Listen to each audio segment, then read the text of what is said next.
And just 1 second.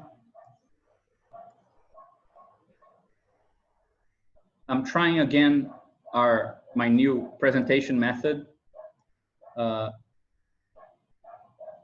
Hopefully the screen will not freeze as much, though it's problematic to use this sort of thing instead of slides because the file is so big, you know. But anyway, so just so we don't forget, right? And just go back. This is the basic idea for what we did last time, right? We did a formal recapitulation of books 2 up to book 6 of points. Then we discussed in some detail the book 7 on the theory of bodies, right? The only thing we left out was a subjective induction, which I think we might be able to go into it a bit today, but still is not very much the focus. Because my idea for the general itinerary of what we're doing is to leave the sort of direct discussion of the theory behind. I think that there's a lot to unpack that we can go back, but I already wanted to start probing into the book as a whole in slightly different ways than Badiou did, and discuss a bit its open threads, how it can be compared to other projects, ways of kind of approaching his project that might be not so interesting for him, but are still compatible with it, things like this. Because this will give us some motivation as well, I think, to the following meetings that I wanted for us to go through. One is a political interlude. The idea is for next week, for us to discuss specifically the connection between Badiou and Marx, which is something Dennis and I have been working on. And then for the next 2 meetings after that, to kind of go back to being an event and try to connect the theory of bodies to the theory of the generic and to the problem of forcing and filters and so on, which you find there. And actually also find after Logics of Worlds and Immanence of Truth. So I think that this will be kind of like a second run on the theory of bodies, but a second run that has more formal machinery to create new inquiries. So rather than just discuss it kind of starting from the same position as the direct reading of the book, right? So my idea for today, which is this sort of, not so much the recapitulation, which we already did last time, but a sort of general discussion, recapitulation in that sense, right? Of going over the meaning and the sort of spirit behind the letter of the text, and also discussing some questions that I think might help us to unpack some ideas behind the book that are not so clear at first. So that's why conceptual recapitulation and some open threads. I thought of 6 or 7 points, but I'm sure that the way that we usually do our discussions, we're probably not going to get to the end of it. But I think that those are questions that in one way or another contemplate things we discussed in parallel, things that emerge in other projects, and things that might be useful as kind of means of testing our understanding and comprehension of the things we read thus far. So the first is the question, what is not a world, given everything we saw? So now we have a logics of worlds. What is not included in it, or what is it not dealing with? And I think that this can be taken in 2 senses, right? So what is not phenomenology, right? Or what is not covered in the purview of phenomenology, but also what is phenomenologically not a world? I think we can also deal with those 2 questions.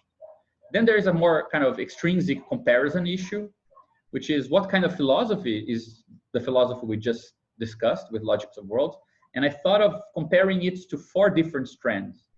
I know that this could in itself be the subject of a big book, if we wanted, or a big discussion.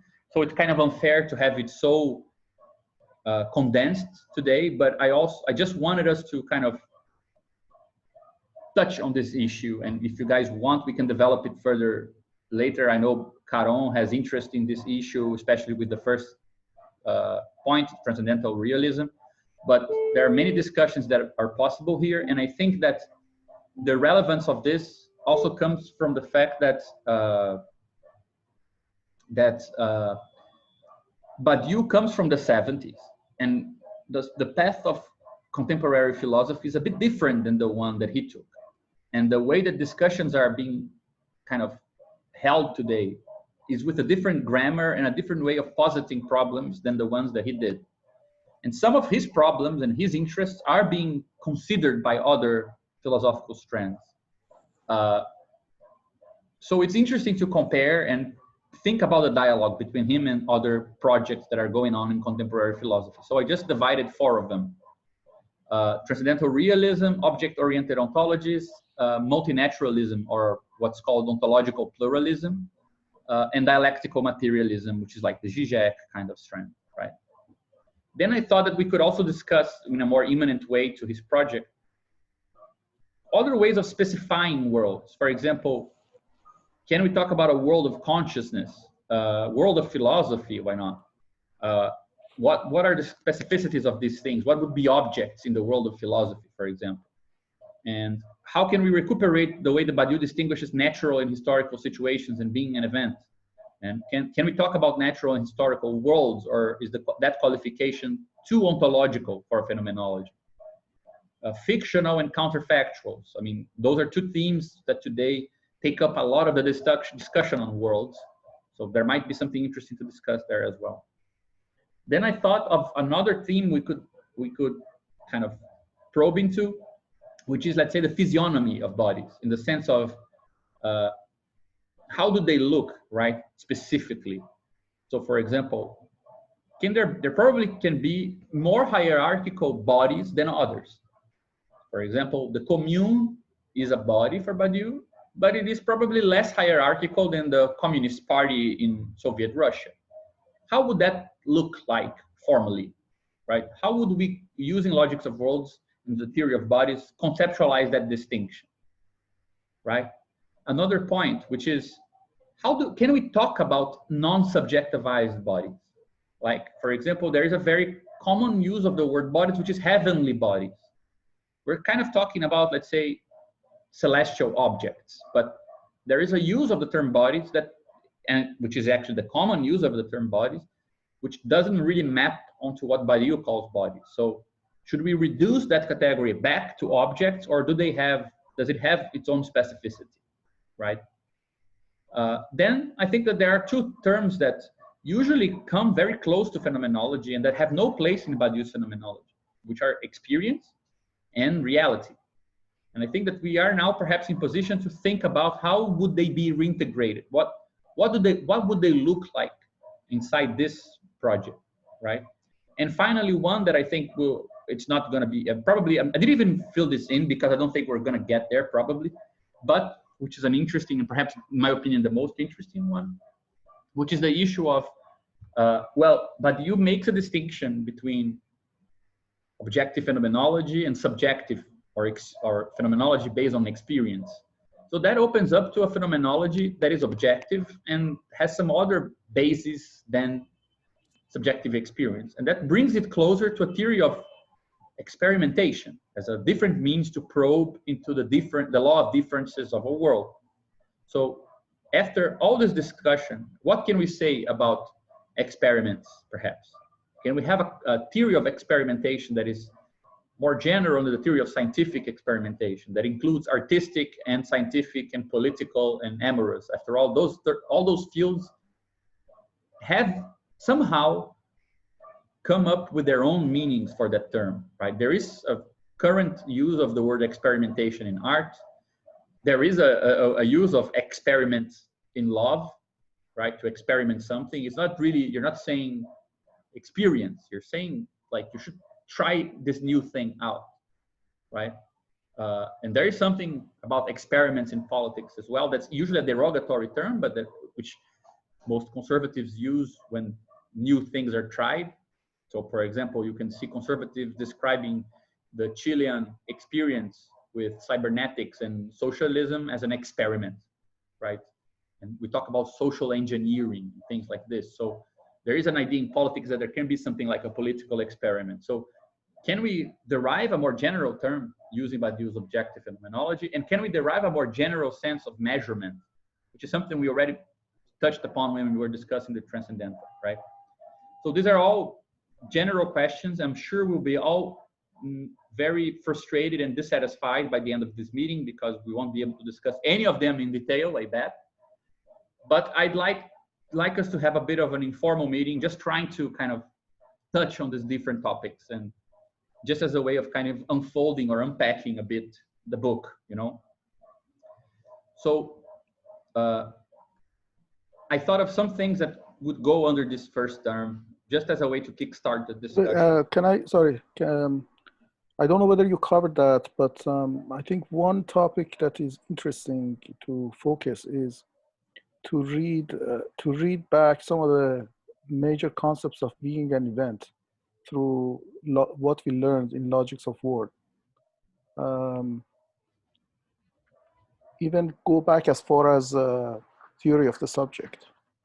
And the reason for that is, I think,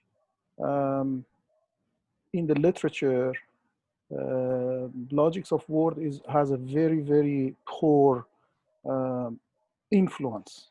Has been reflected very, very scarcely. Mm-hmm. Either because what we said last time, that people did not kind of, I mean, there could be various reasons, like Badiou's hype has gone down, the work is impenetrable,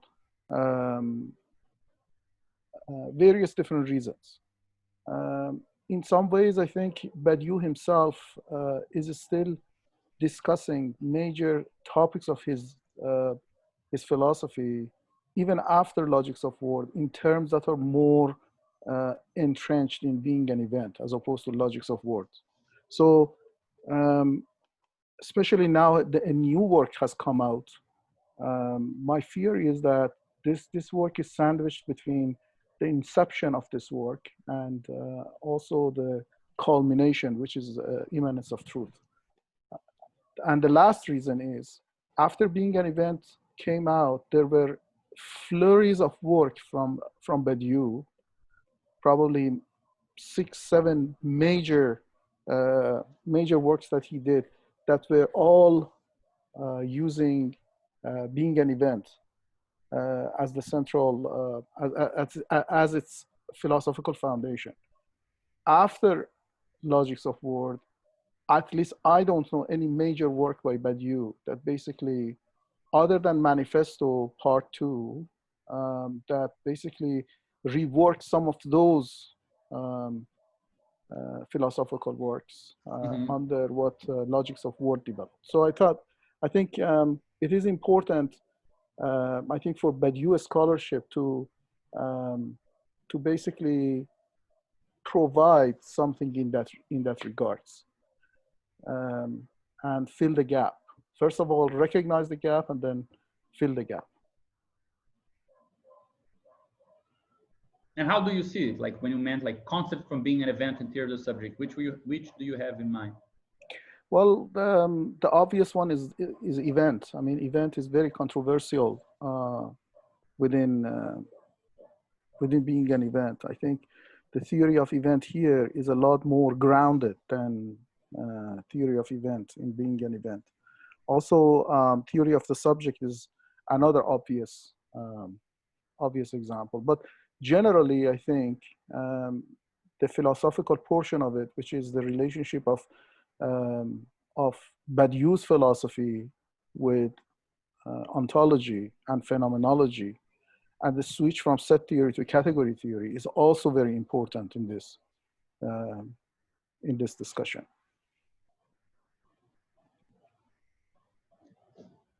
No, yeah, I agree with you, and I do think that I mean we mentioned more than once that Logics of Worlds is a strange book in many ways. It seems like it should be a longer book.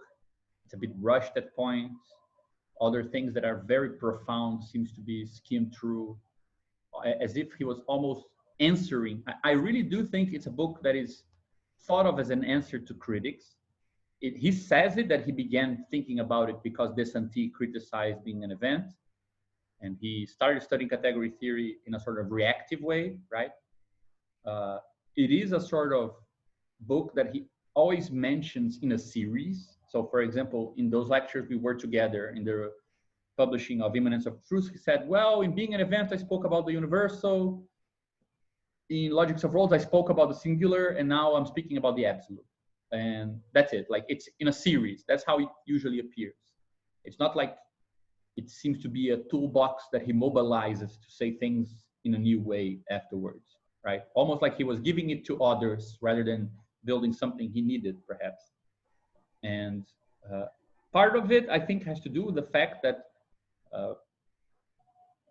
Badiou is dedicated. I mean, I think his life is dedicated to proving that there is a being of novelty, right? Like, it's not he created the ground to discuss in much finer detail the ways that new things can exist. And that's what I think what Logics of Worlds does.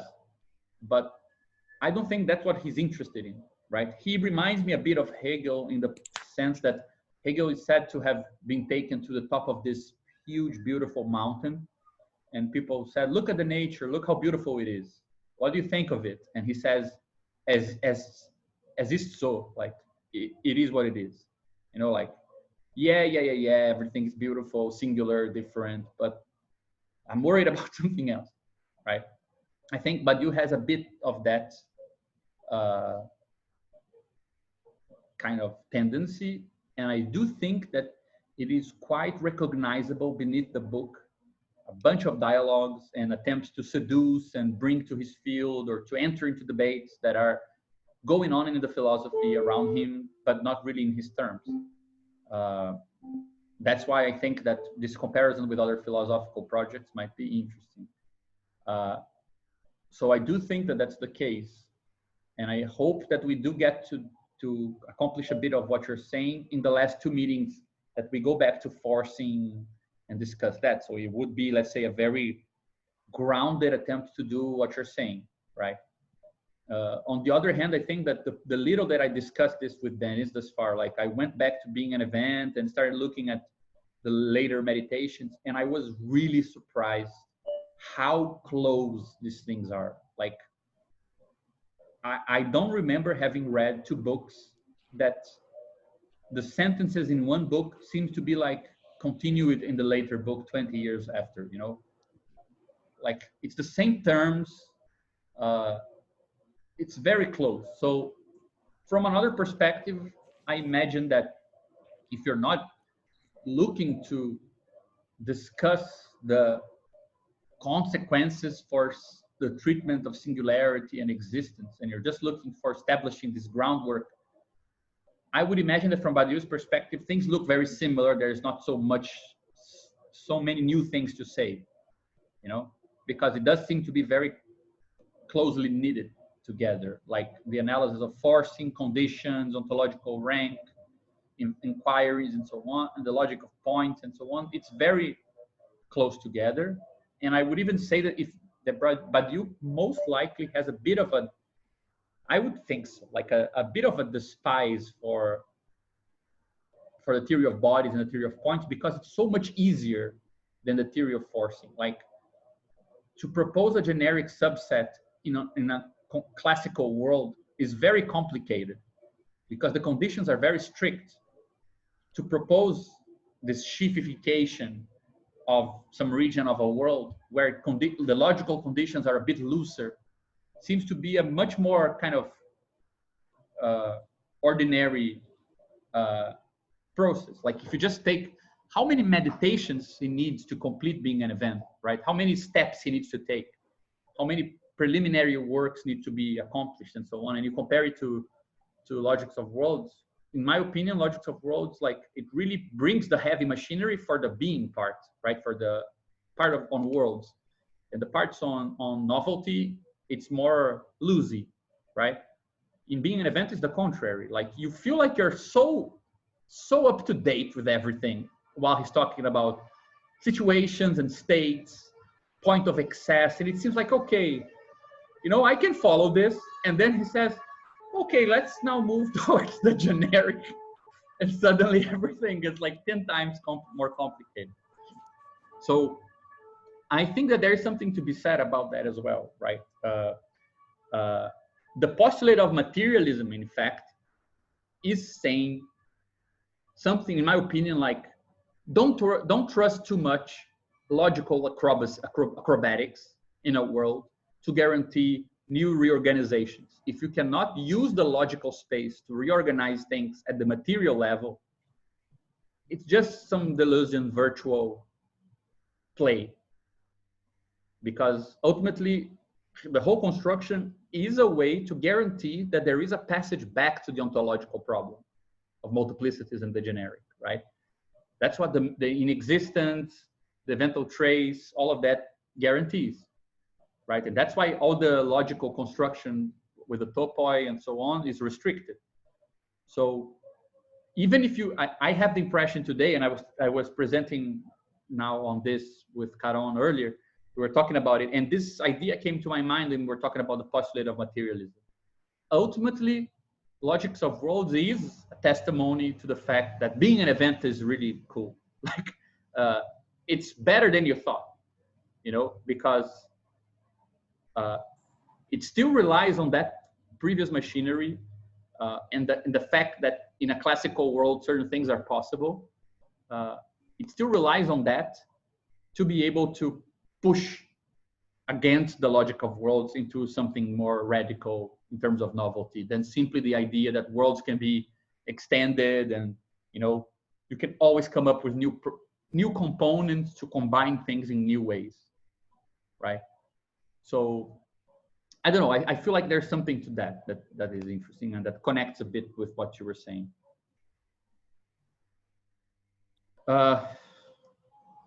Yeah, on that point, I think a lot of the formal connections we can spend the last meeting on, right?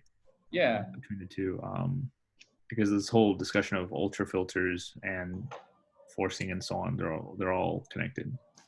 Mm-hmm. But yeah, I mean, we won't have time to go through the whole 2 books, right? And make all the connections. No, yeah, it's a project by itself. I think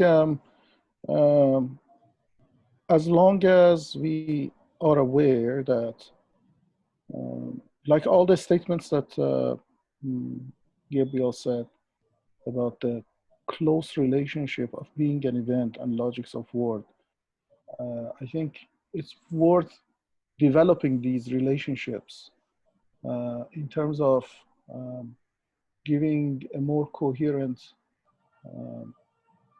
view. I mean, but my maybe I'm wrong. Maybe I'm not very familiar with the way that Badiou's philosophy has been taught or has been read today, but I still think that it is more influenced by being an event or the way that concepts are presented or captured in being an event than it is by logics of world. No, I totally agree. So I think it is important that we basically bring to this kind of naive or outdated scholarship of Badiou a new way of capturing these. And what is a better way than saying, look, theory of forcing is captured as sheafification, and how these two are closely related. Yeah, but that's, I mean, I think we will go into that in the last meetings. But for example, I think only a restricted form of sheaves actually models forcing technique, and not all sheaves. I think we'll be able to distinguish between virtual sheaving and material sheaving. So the ways of connecting parts of the world that have real atoms and are materially grounded, from the ways of connecting parts of the world that are discerned by predicates and that do form crazy families of, you know, kind of syntheses, but that don't correspond to anything materially. Like that distinction will be a big part, I think, of that discussion, you know? Sheaves is too big a category. Like the ways you can talk about that technique, it's larger than the set of techniques that interest the production of novelty for Badiou. Yeah. So it's also worth going into that fine detail. The thing that I thought we could discuss in terms of this first question, one thing that came to me that I think is important, I mean, it's just a simple principle, but it has been useful to me to think about it, which is the idea that, well, one of the things that is not a world are things that are in a world. And I think that this distinction is good because it's a way to talk about the importance of operators, right? I mean, one of the definitions Badiou gives of a world is that it is a certain multiple that is closed under a certain operation, right? So if I have a certain operation P, I can apply P to X, and I can apply P to P of X, and all the results of this are all part of M, right? You can never leave this space through this operation, right? This actually comes in the whole discussion of dissemination and totalization, right? But I think generally more intuitively or conceptually, it is a very good distinction because it does show that, I mean, it's actually very sophisticated, this distinction, because I think that there are two ways of not being in a world, right? I would say you cannot be in a given world, but be in another. For example, Caron and I were using the example of an anarchist group, right? Badiou says, look, there is a world where there is a group of anarchists, and the predicate anarchist does single out an individual in that group that respects the atomic logic, right? You can localize things based on this atom, and things will be compatible and so on, right? But you could have, for example, singled out the clothing that the guy was using. You could, let's say, fine grain further and choose something that is internal to the anarchist.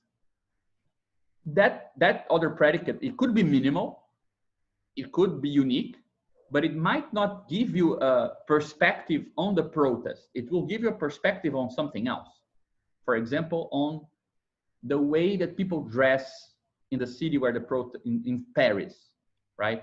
Protests, anarchists dress in this way, business women dress in that way, male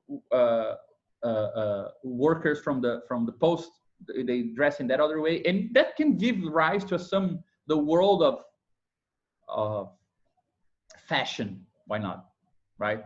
So kind of you move from the anarchist atom to something else. Let's say the clothing atom, and that might give you some perspective on the world, on a different space, right? And this is a world one, and this might be a world two. So this is one way of not being in a given world. What it is to not be in world one. It means, for example, you are in world two. But there is another way of not being a world, right? Not simply not being in a world, but not being a given world, which is that you think something is a world, but it's rather the object in a space. And a way to distinguish that is to look into the operations of that space, right? So for example, you might want to treat the Earth as a cosmological world. So you think you can treat the planet Earth itself as a world, but when you try to understand the globe, the actual Earth, the planet, as a world in physics, for example, you discover that it's actually influenced by other things. So the thing that you wanted to treat as a world in itself, the operations that define difference and identity for that space actually will lead you further from it, right? Will lead you to a solar system.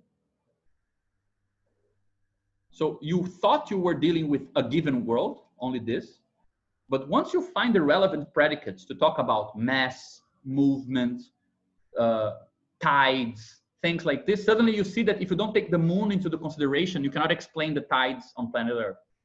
So Earth is not a world.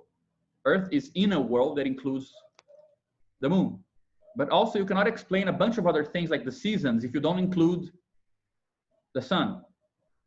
So you can, the same way that predicates can take you between worlds, finding the right atoms and finding things that do kind of capture the efficacy of difference in that space can actually make something that looked like a world be an object situated in a world, right?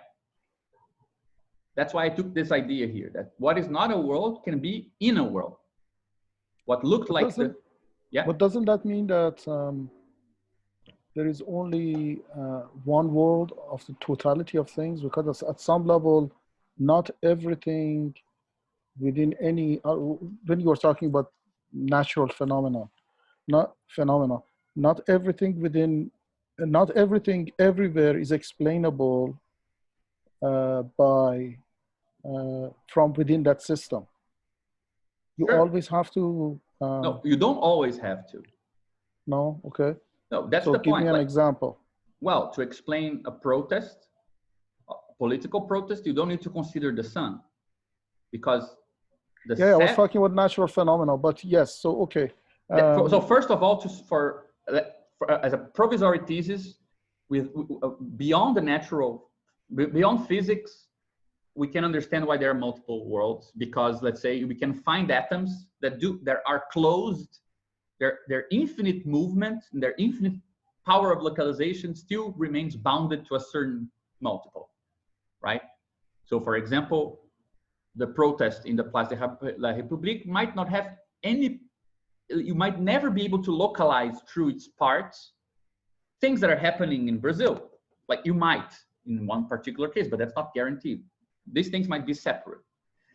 The thing with natural world is that I think that the idea that everything is connected to everything in physics is currently not even held in physics. Because if that was the case, there are some things you couldn't do, right? So there are, let's say, there are relevant bounds in physics. And I think that the whole project of dealing with scale in physics already shows that. So for example, I want to study thermodynamics. I only need a sort of statistical atom. I don't need the actual molecules. So I have a bunch of molecules at a certain level, scale, minimal scale 1, and I can actually consider the statistical average here for their movement, right? I don't need to consider the individual movement of the particles. I can move to a different scale, an average scale 2 here, to a renormalization process. And I can work with this statistical average here to study the behavior of a certain system. So is it true to say that molecules or subatomic particles are relevant to this system? No. There are predicates that actually fixate physical experiments at a certain resolution, so that below, if you were to change the resolution, you might actually get to a different law that is not compatible with that law, right? The very disjunction between the theory of relativity and the theory of quantum mechanics is one way of thinking about it is that the way that the logical space where some predicates apply does not need to be transitive in all scales in physics. Okay, that makes sense. Right? And I think that there's also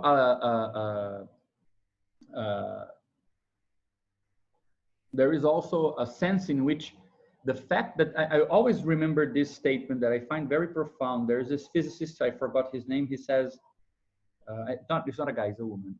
She says that if nature could not be disconnected, science would be impossible. Like if it wasn't possible to, in a big natural system, to kind of create partitions and say, I can roughly study this partition without considering the influences from this other partition here, you wouldn't be able to experiment in the world. You wouldn't be able to construct areas that are partially free from interference to the point that you can actually probe into the laws. Of course, this is not... but we know how this partitioning works. This partitioning works through through a set of axioms that you set for a particular. So you bracket the influence of other systems by making those axioms explicit when you are studying that field. So that was the point that I was getting at. So I absolutely agree with that woman. It's with that scientist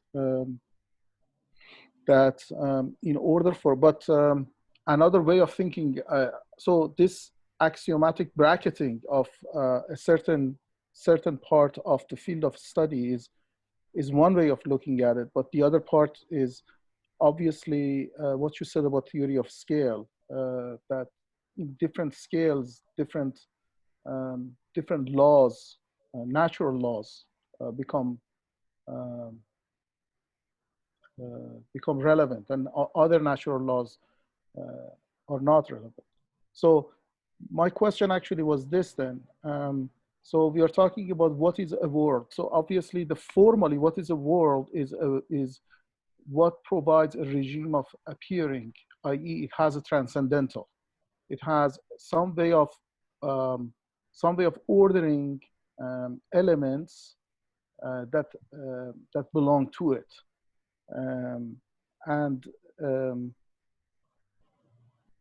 And other things. So a world can be within another world. So for example, like in Badiou's example, like solar system as a world may be included in another world. I would be careful with that, because that is kind of imputing like a set-like relationship between worlds. But I think it's more like there are certain transformations between worlds that maybe on some local level they behave like a set, but it's not like one actually is inside of another one, right? Well, inside, I mean, like if you have a word M1 and a word M2, or let's say that you have two multiples, A1 and A2, both of them behave like a world.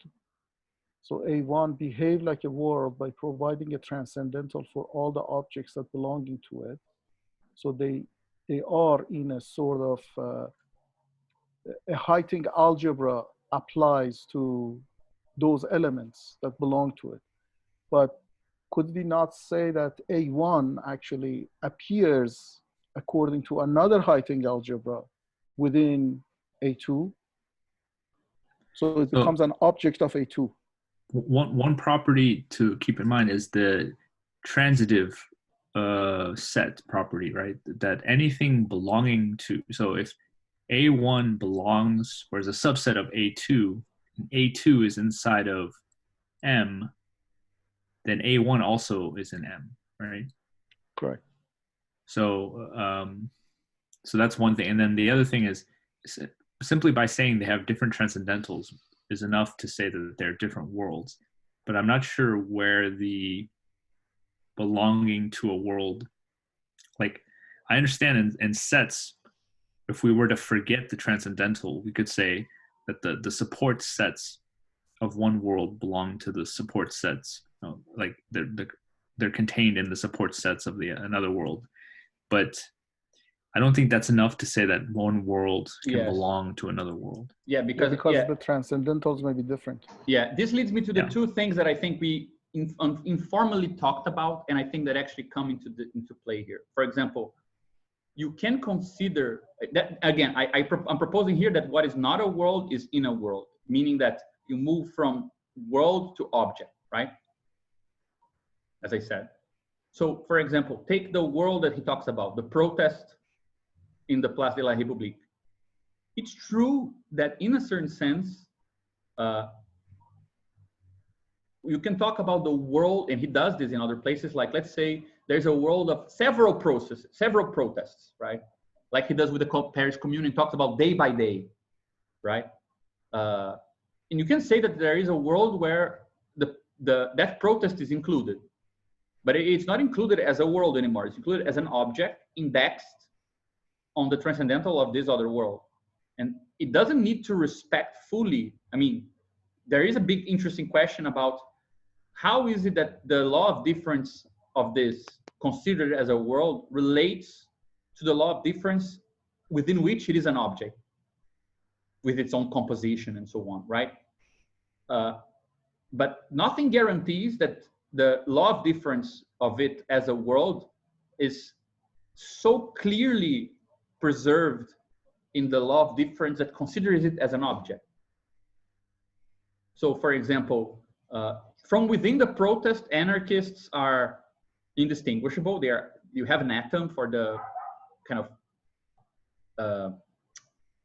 of regular anarchist, right? But as the protests proceeded, something that made no difference in the relation between anarchists makes a difference later on. So the fact that some came from the high school students came from one school and high school students came from another in a different protest, that might have led to a scission. So in the world of that protest, that was not a relevant predicate. Students coming from Saint-Denis, students coming from Montreuil, but in a different, looking in a bigger sense, right? That predicate will actually distinguish, for example, what happened in one object and what happens in the other.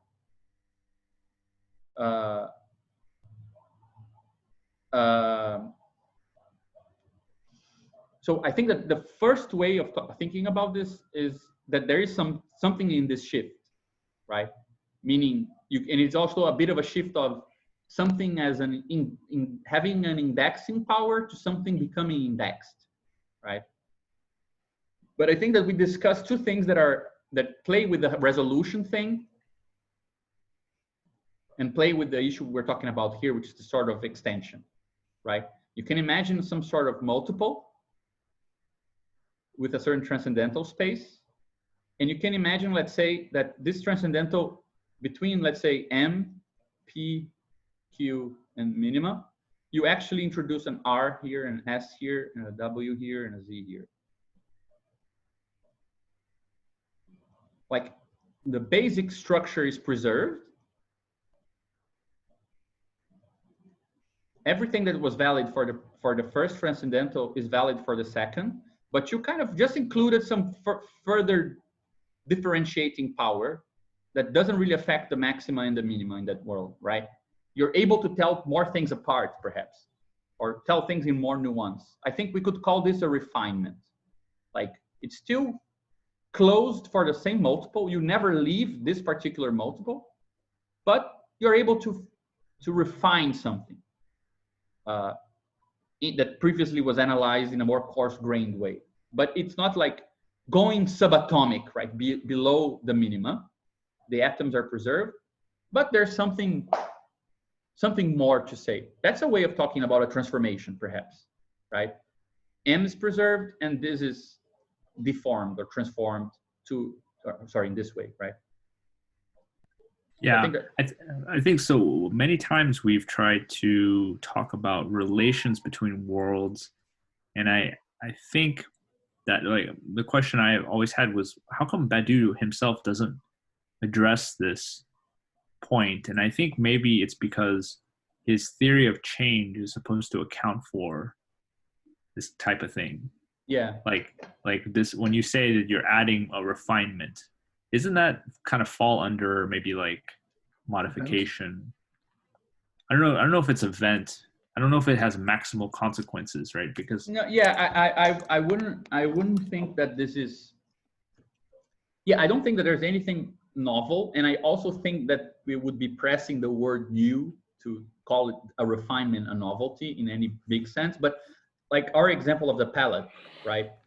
Which is ultimately, if you have a certain multiple that remains ontologically closed as a world, and you manage to move from some transcendental to another slightly bigger in the sense that this is included in this, right? Or that this is monotonic, as Dennis said, it preserves all orderings and everything, right? And doesn't affect the maxima and the minima, so works, you can kind of say that this was the transcendental all along, because everything that was valid previously remains valid. Or everything that is valid now was kind of valid then. You just didn't have the power to discern it, right? Exactly, yeah. So this, in a way, is indistinguishable from always having had T1 and actually having had, let's say, T0 palette for it, right? I think, what is going on in the chat? Man, can you talk about it? I mean, it's better than just reading. This is horrible. I thought it was going to preserve the the syntax of the text, but it's a mess. So just think that maybe I find quite interesting that there's some overlaps between the things you are talking about. Of course, the formalisms make it possible to think of it in a different way.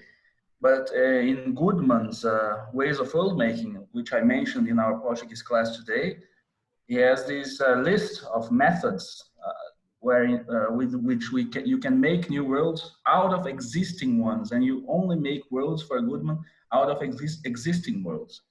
So he has composition and decomposition, which is integrating and dividing into parts. There's weighting. The difference between worlds can be in emphasis. Parts which are relevant in one world can be irrelevant in other, and vice versa. There's ordering. We have to order and group the objects before we grasp them. These ways of ordering are built in the world, and they depend on the objects and context we are considering. There's deletion and supplementation, which I find quite interesting. Often in the world making, we have to delete old material and add new material. We ignore what we don't need and collect and supplement those fragments and hints which we need. And there's reformations. Sometimes we reform the world or destroy its original form. These reformations can be seen as corrections or corruptions. World making is closely connected to knowing. Knowing is reconstructing. And all processes of constructing worlds lead to knowing. So I think it's quite an interesting list of things that you can do. Maybe not exhaustive, but from a different perspective. Let me see if it. So along the discussion we had, I know that this is a terrible, probably terrible definition of a word and what is not a word. Can we say a multiple that does not have a transcendental is not a word, and a multiple that has a transcendental is a word?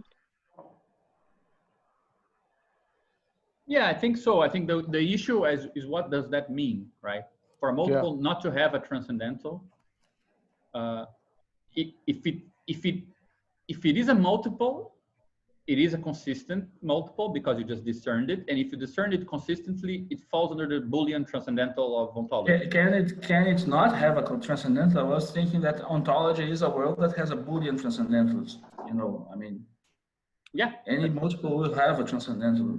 I think. But another interesting question: can you not have a transcendental? I mean, it doesn't seem to me as possible. It will always the transcendental of a multiple is its power set, is not itself.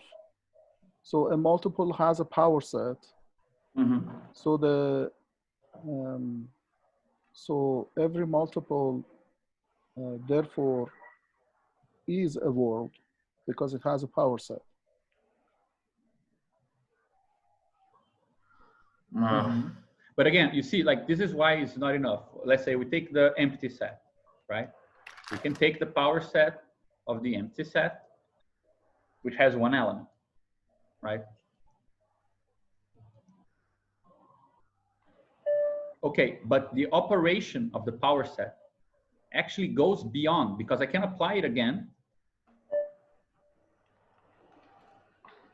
And now I have two elements. The element, the empty set, and the set which has the set of the parts of the empty set, which has one. So that's why I said that the ontological closure, that basic idea of having an element and an operation, O, that transforms it into O of X. And you can still go on and have O of X, right? So the ultimate, though it looks like this is a world because it is a multiple and it has its own power set, the power set is not in the multiple. So if you now think about the set which has this power set, right? It is this one. And the set that has this power set and so on and so forth. And then you are in ZFC. So it looks like a world, but ultimately it is an object, right? Because the ontological closure is a transcendental is not simply, I mean, you cannot tell if something has a transcendental in the full sense. Before you get to the problem of worldly logic, which is in the book of relations. Because the book of relations, it's suggesting that a world is ontologically closed and logically complete. And logical completeness requires the cardinality to be inaccessible. Meaning you can never, the operations that define the multiples inside can never take you outside of that space, right? So it's important to have that as well, because you might think you are in a world, you are a world, but you are actually in a world. If the same operation gets you to another thing, it was an object. Yeah, if it immanently gets to another operation, if the recursive operation keeps you within the bounds, you are in a world. So this would be kind of a litmus test, right? Yeah, something is a world if you cannot get out of it immanently. Yeah. Right. So it goes well with what you're saying, Reza, but I think it's a further point that needs to be added. And I think that this is, it's nice that Caron brought up the Goodman quote, because so refinement, I think, is something we spoke about with this idea of transforming some transcendental into a different one that might have more differential power than the first, but preserves pretty much all indexing, right?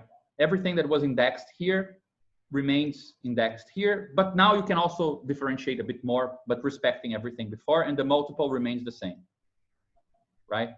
World extension, I think, is also possible. So for example, when we spoke about the Place de la République protest becoming part of the sequence called protests in Paris in 2020, it is kind of like turning something that was a world one becomes an object that belongs to world two, right? This, since objects are based on multiples, I think then the set and objects are based on real atoms. I think you can reintroduce the problem of belonging.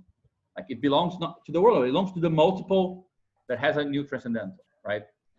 In a sense, it seems that the same relationship where you not the same, but analogous relationship you can have between a multiple, qua multiple, and a multiple in its being there is something you can have between being a world and being an object.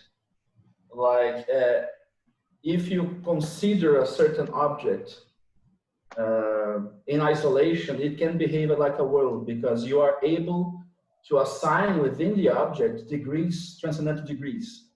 So it behaves like a world. But when you consider this object as part of a certain logic that exceeds itself, it becomes an object. It's not a world. So you can't have really a world inside a world because you would have to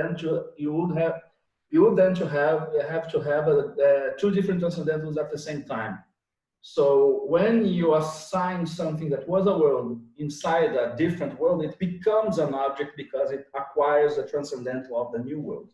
So for example, you want to see this in practice, like, and it goes back to what Reza was saying about axioms and experiments, right? You have a certain, there is a certain correlation between axiomatics, I think we've discussed this, and experimentation, right? Because it implies constructing some space whose rules of operation are contained in that space. And you want to see the consequences of having some primitive conditions and see how it plays out, right? That's, let's say, the basic isomorphism between axiomatic systems and experiments. Like here you have a bunch of axioms and you want to see what follows from them, theorems. And here you have a bunch of initial conditions and you want to see the consequences that follow from it, right? In a certain sense, what happens inside this can be said to be a world because it's meant to be logically closed. It doesn't lead you outside. If it does lead you outside, you didn't really close the experiment properly. Like if you're doing an experiment to capture the influence of waves, of gravitational waves on lasers, you need to be able to say that only thing that makes a difference there is the gravitational wave. Either it is or it is not going to make a difference. You cannot have, radio interference affecting your measurements, right? So you need to close that thing. But you don't want, and this is a big problem because even though this might lead you to some identity, something exists here that is interesting, you still need to make the move from that result to the physical world. For example, Galileo makes the experiment of the Pisa Tower. He drops two things and sees if it's a mental experiment, in fact, but still, it's a thought experiment. But still, the idea is, if two things are dropped under certain conditions, will they fall simultaneously or not? Well, actually, if you do that in reality, they won't fall simultaneously because the air resistance on the shape of the thing will make it fall differently. Like if one thing's like very much like this and the other is like this, the air resistance on this is much smaller than here. So this will go slower than this, right? So the problem is, even if you have a mental or a thought experiment or even a regular experiment that has some result, you cannot directly generalize it to outside.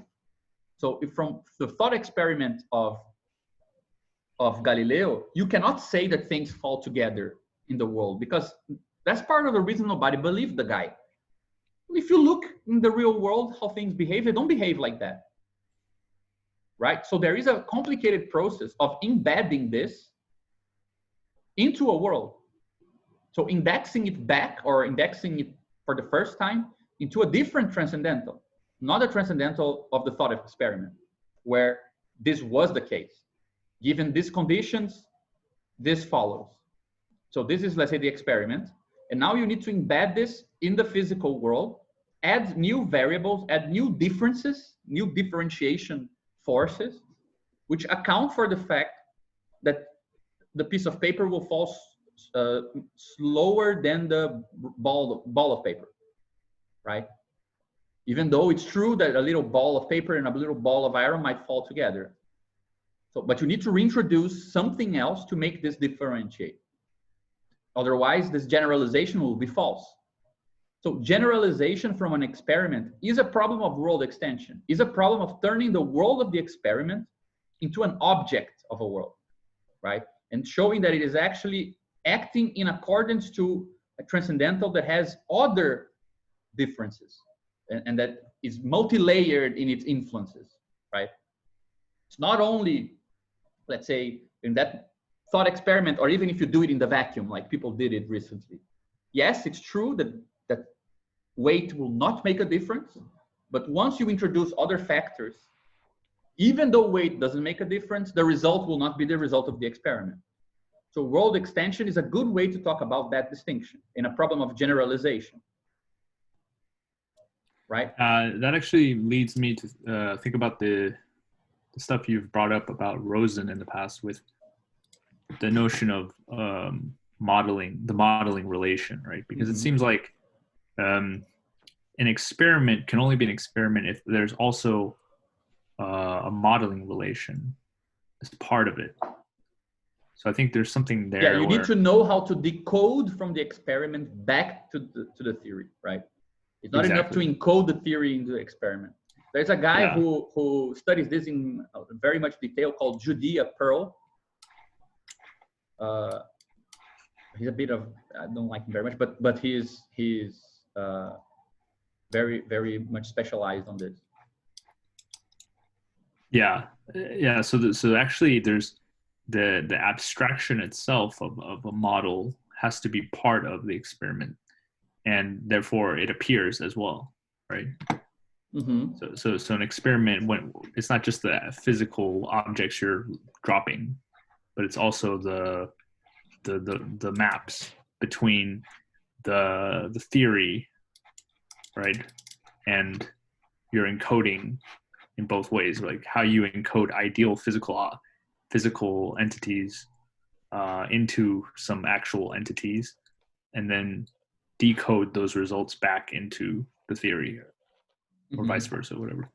So that relationship itself between the theory and the model, or the model and the experiment, those maps have to exist as well. They also have existence, I think. Yeah, I think that this is another way of talking about this, that the abstraction appears, is that this is why experiments are not experiences. Like, it's, I actually I really recommend this book. I'm reading Ian Hacking's Representation and Intervention. It's a book on theory and experiments in science. And I think Caron would really like it. It's very, very much a Wittgensteinian book, but he talks about this a lot. Like, most of the practice of creating experiments concerns the techniques for abstraction of a certain system in reality. Like, for example, the measurement of gravitational waves. Like 90% of their effort goes in singling out, through a very complicated system of lasers and mirrors and so on, the influence of the gravitational wave, so that nobody can say this change happened for some other reason, right? So most of it goes in making the abstraction causally relevant, right? Removing the interference, so that something can make a difference and not something else. So I just wouldn't, I agree with the mapping concerning the theory, but the mapping of the theory is kind of like the mapping of axioms to conditions, right?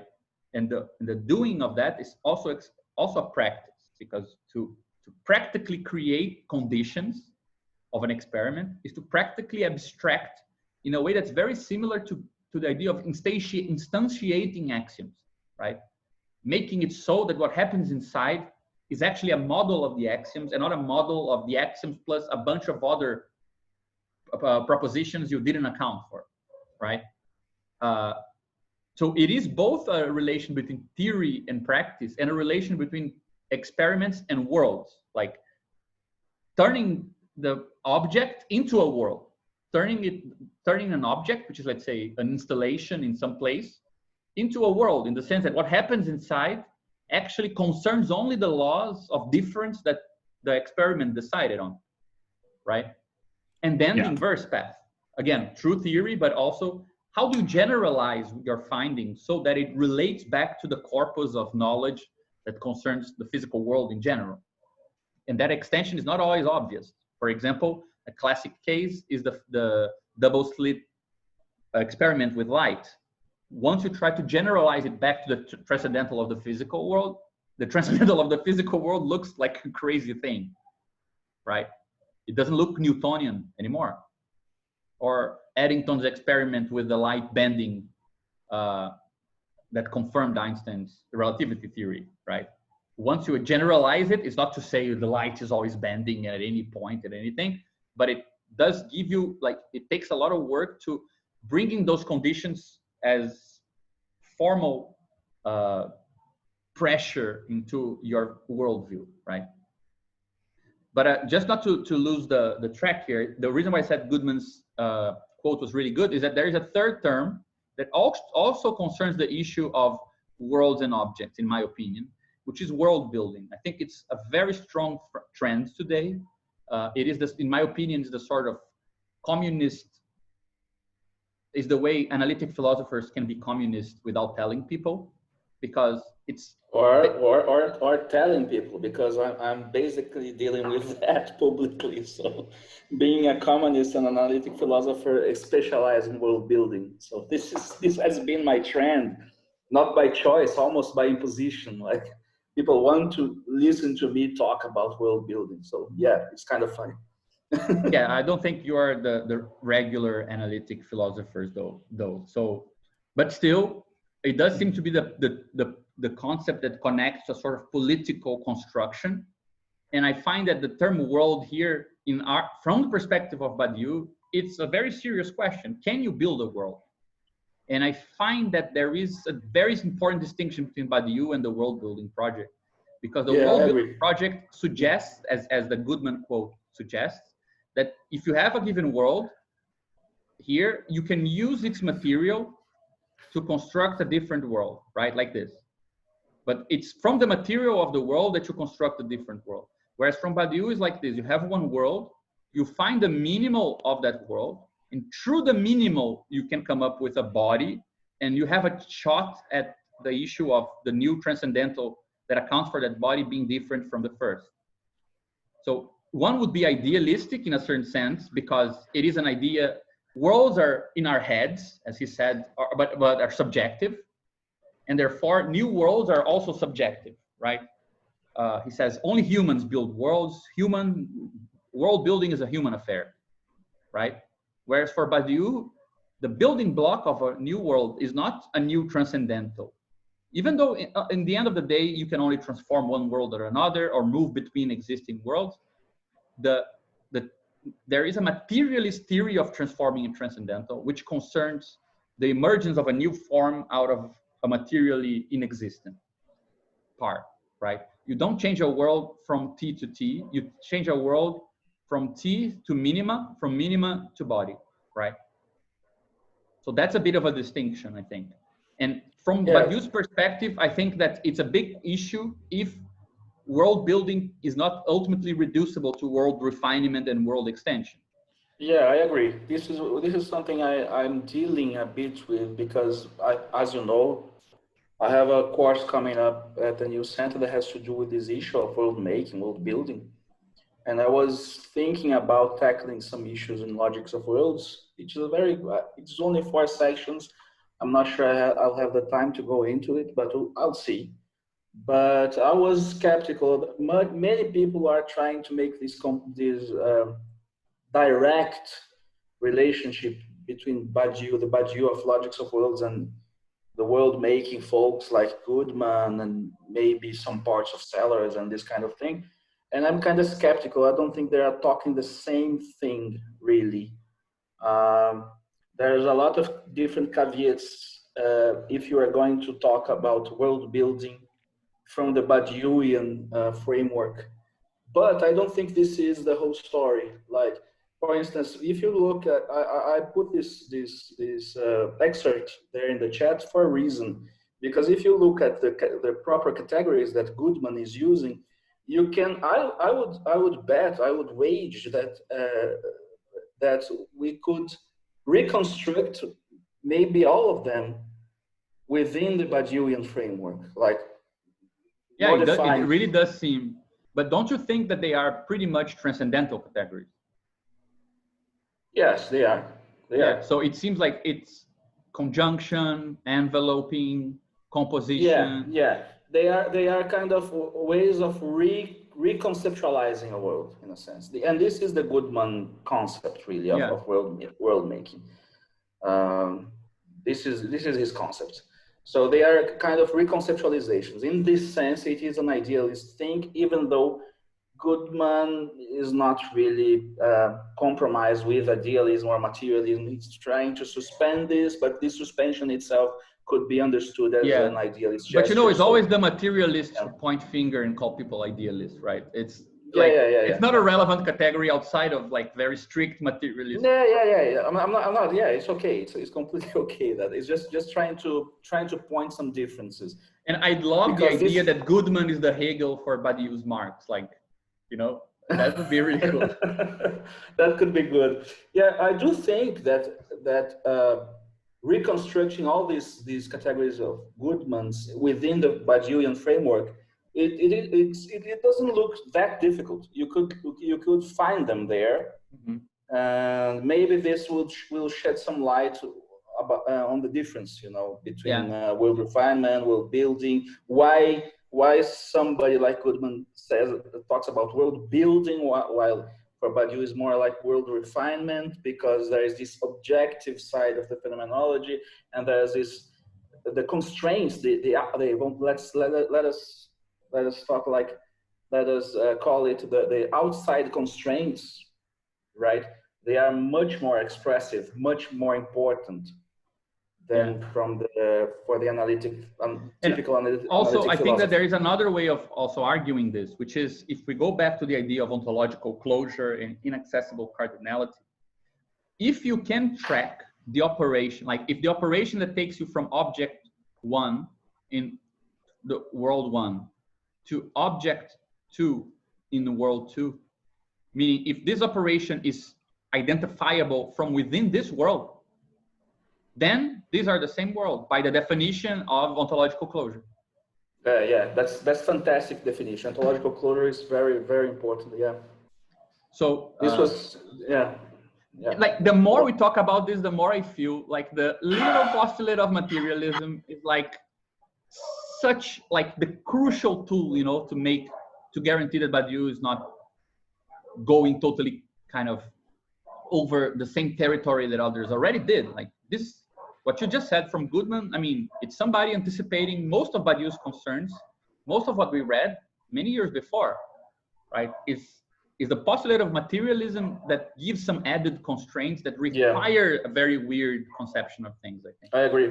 Without the postulate of materialism, it would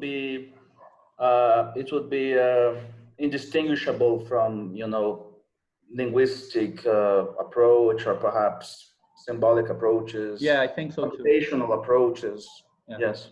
So the thing that people criticize a lot, that this guy wants to map points to Boolean, points are mapping to Boolean classical transcendentals, or atoms are correlated to material supports in extensional sets and things like this, which are all restrictions. Those are actually the strong theses, right? Those are like the things that shape the whole greater logic in a way that allows for the second part to be really useful. So just so we move on, and we're already discussing about other philosophical projects, I just got one quote from, it's so, I mean, talk about coarse graining and low resolution, like the most low res account of different projects you could ever have, because it just takes one quote to be the atomic predicate of that whole world, right? But I think it's good just to mention these things. I know, I mean, for example, for Caron, this is the transcendental realist thing is actually it makes sense to go much more into it than we're allowed to do it here. And the Zizek discussion could also be taken further, because I know Rez is also interested in this. But I just took some quotes that I think help to show slight differences, and this might come to be useful. So for transcendental realism, I just took the text called Essay on Transcendental Realism by Wolfendale, where he defines it as any position that shows that the structure of thought itself implies that there is a real structure of the world implied in it, right? There is a very nice similarity in this quote to Badiou, because this real structure implied by things that thought can capture sounds a lot like the real atom, in my opinion. Sounds a bit like the postulate of materialism, right? And you can see that, I mean, again, please, Caron, correct me if I'm going totally off here, but it seems to me that the basic idea of the project is, well, when you investigate the internal structure of thinking, to think about its transcendental conditions is to start moving towards the world conditions behind that are conditioning it with prior privilege, right? So the study of what appears to thought or is constituted in thought has some bearing or shares something or is motivated by the real structure of the world. So I mean, there are a bunch of things in what this means that relate to Badiou and what we're talking about. The idea that you can move a bit outside of the subjective point of view because the conditions for the subjective experience are objective. I think that's the basic statement. The conditions for what happens for a subject So the transcendental conditions for a subject are themselves conditioned by the world. This is an objective analysis, even if this from here on is a subjective one. So it's an attempt to move away from the subjective towards an analysis of the world that is a realism of the transcendental conditions of subjectivity, right? So you're interested in asking questions such as, what are the objective conditions from the natural and social world necessary for subjects to experience themselves as subjects, or for reason to appear as reason, right? And for instance, the way Sellers puts it, how do you make sense of a certain part of an immanence that gets knowledge about the immanence of which it is a part? Like something like this, which is the transcendental condition. We are so part of the thing we are trying to get knowledge of, and the thing is conditioning the knowledge we have of the thing itself. Yeah, I mean, the way I would put it is that the space of thought is ontologically closed. You cannot get out of it, but the conditions for this experience would allow you to move to something else, which is the world or being, which condition it, right? So this is immanent, you cannot leave it, but how can it be that the experience of something you can never leave can tell you something about something else which you can never leave? Yeah. Right? Yeah. And I mean, this is a good encapsulation of the project. I find it quite, there is a point in Badiou, of course, there is several points of contact. I'm trying to compatibilize Badiou's approach with this, like my notes, the stuff I wrote, we're trying to do that. But there is a certain point in Badiou's work, like in the theory of subject, that he comes really, really close to something like that, which is that chapter where he's comparing idealism.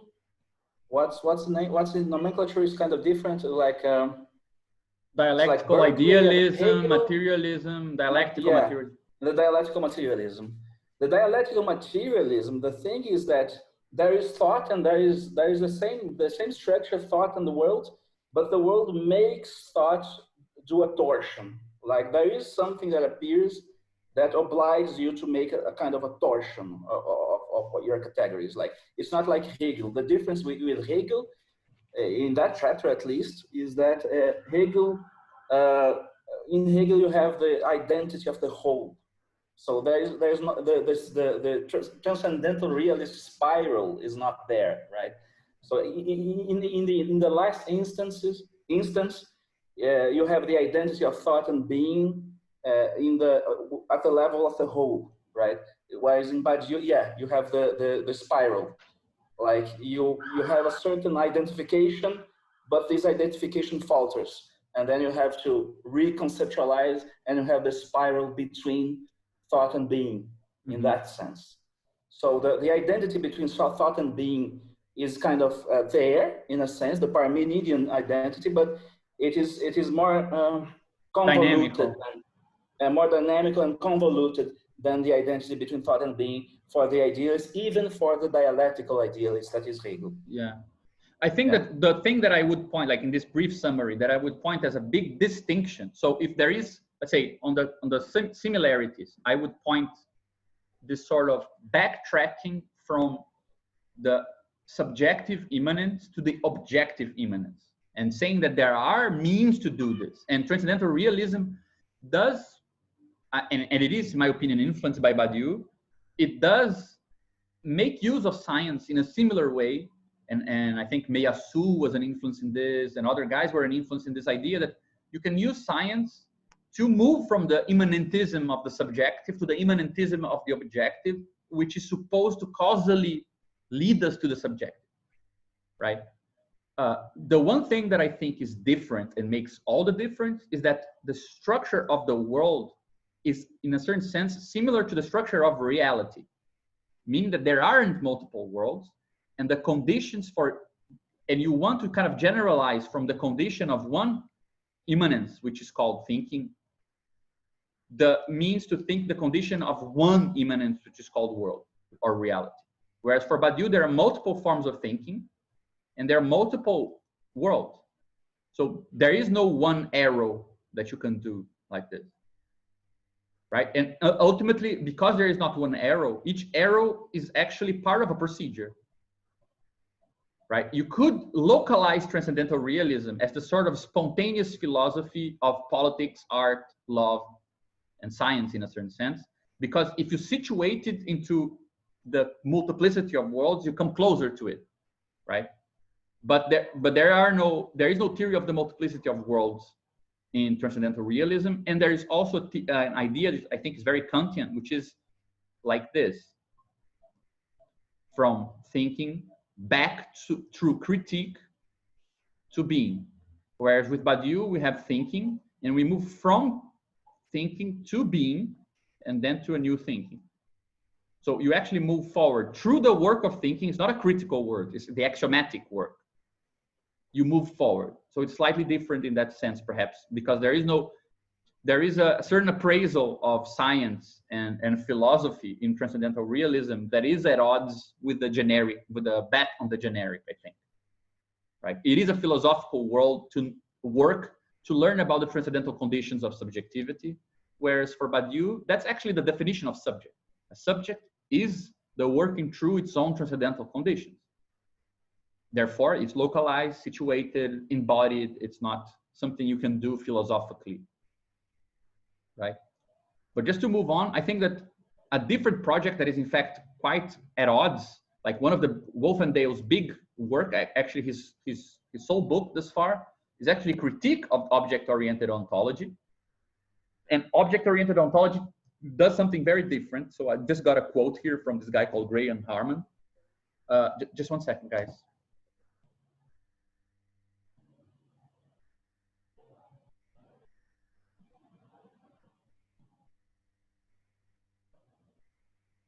A quote from Harman where Harman says, individual entities of various different scales are the ultimate stuff of the cosmos. These entities are never exhausted by any of their relations. Objects withdraw from their relations. And this is an important mention here to withdrawal, because for him, withdrawal is a Heideggerian term that connects to the problem of being. Being withdraws. That's its mode of being, right? Mode of being for us. That when we try to go towards being, we only get appearance, or we only get état, right? So object-oriented ontology, and again, it's a very rough presentation, privileges the sort of cosmos as a universe composed of objects. And these objects can be absolutely anything. Of different scales. They might not be compatible with one another. Some objects exist only in a fictional realm.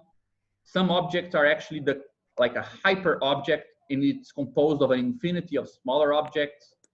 So you had a sort of universe of objects, right? And these objects, the importance for this theory, that's why it's object-oriented, is that it's also doing away with the primacy of the subjective. Just like the transcendental realism is trying to hold this sort of subjective phenomenology at bay by saying we're interested in the subjective phenomenology only insofar as this immanence leads us to a realist immanence, not a subjective one, an objective one. Object-oriented ontology is trying to do this in a different way. And it's saying, look, your relation to the world, so let's say the subject's relation to the world, is not different than the relation of another object to another object. So as Caron was giving the example earlier today, if I have like a match, right? The relation between the match and the flame, it's ontologically indistinguishable than relation between myself and, I don't know, something else. Like ontologically, some idea here, why not?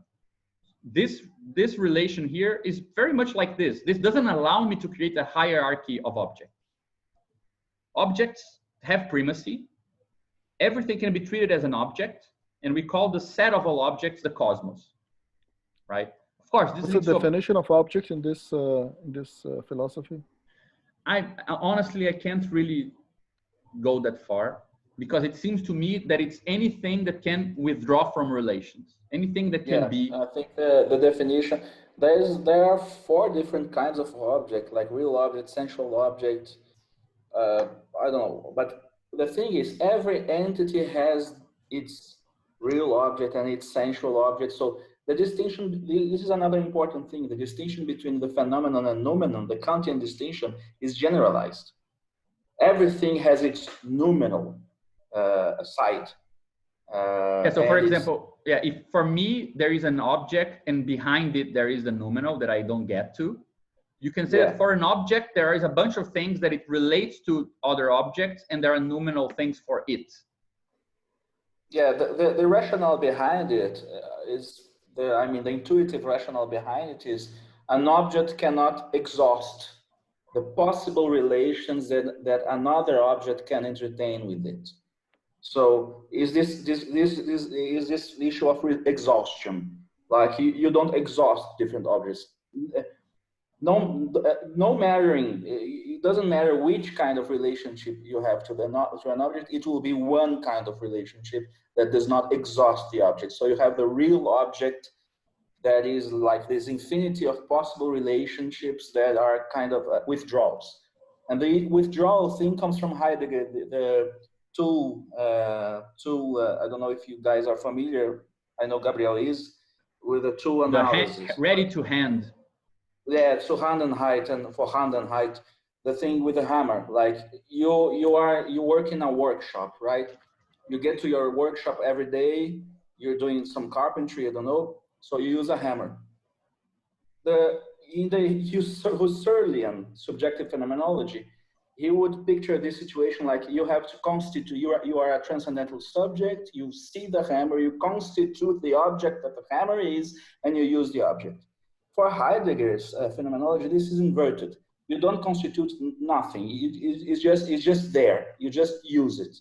You don't have the conscious conceptualization of what you're doing. You're just doing it. So when the hammer breaks, when the hammer breaks or something falters, you are obliged to conceptualize it. You are obliged to take notice of what's going on. So the Husserlian transcendental subject is something that appears within the Heideggerian framework only when things go wrong. So how does these guys, the OOO crowd, think of this? They are thinking that the part of the hammer that is withdrawn, that you're not conscious of, it's there. It's in the hammer. Like it belongs to the hammer. And sometimes an aspect of this comes to the fore.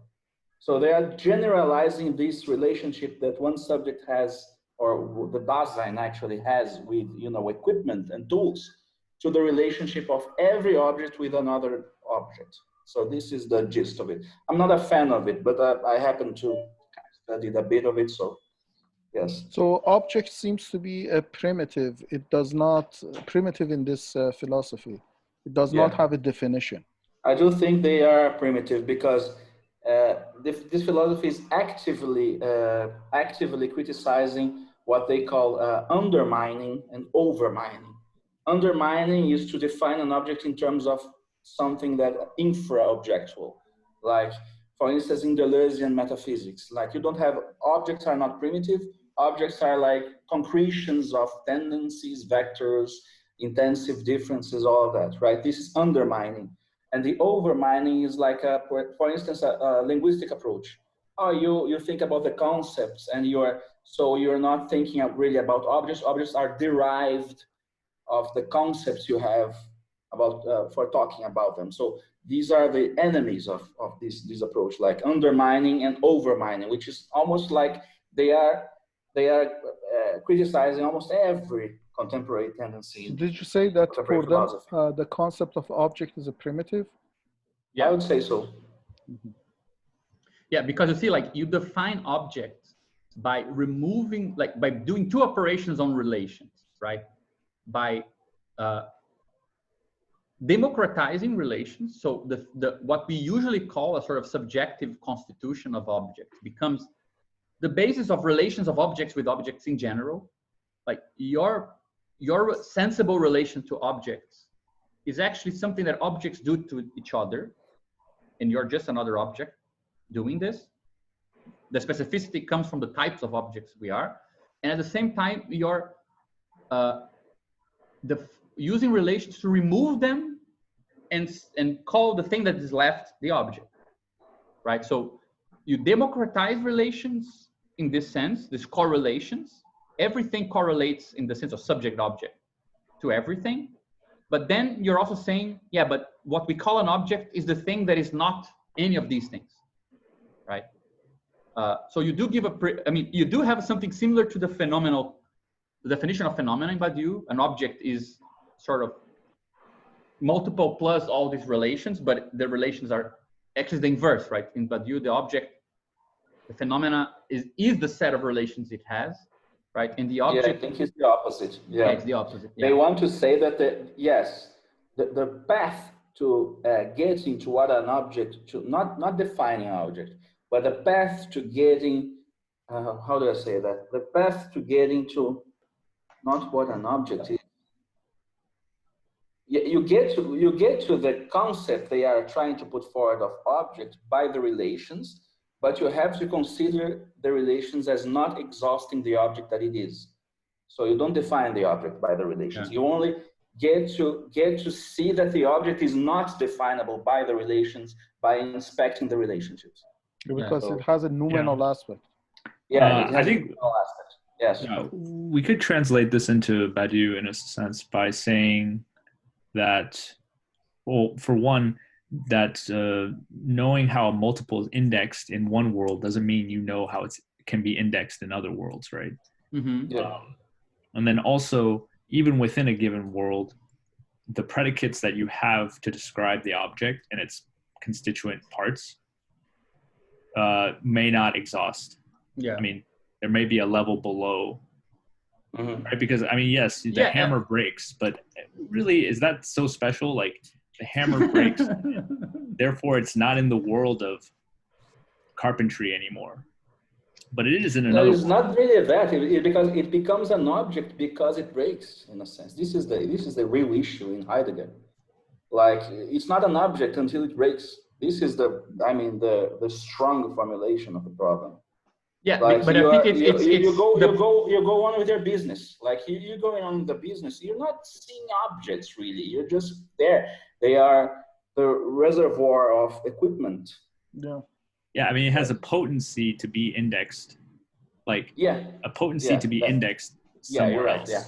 But for example, you can see that if he had changed individual entities into multiples of various different scales that are ultimately stuff of the universe, two things would have followed. He would have arrived, I mean, it would make sense to say multiples are never exhausted by their relations, as Dennis was saying, right? Relations concern indexing in worlds, multiples are not reducible to that.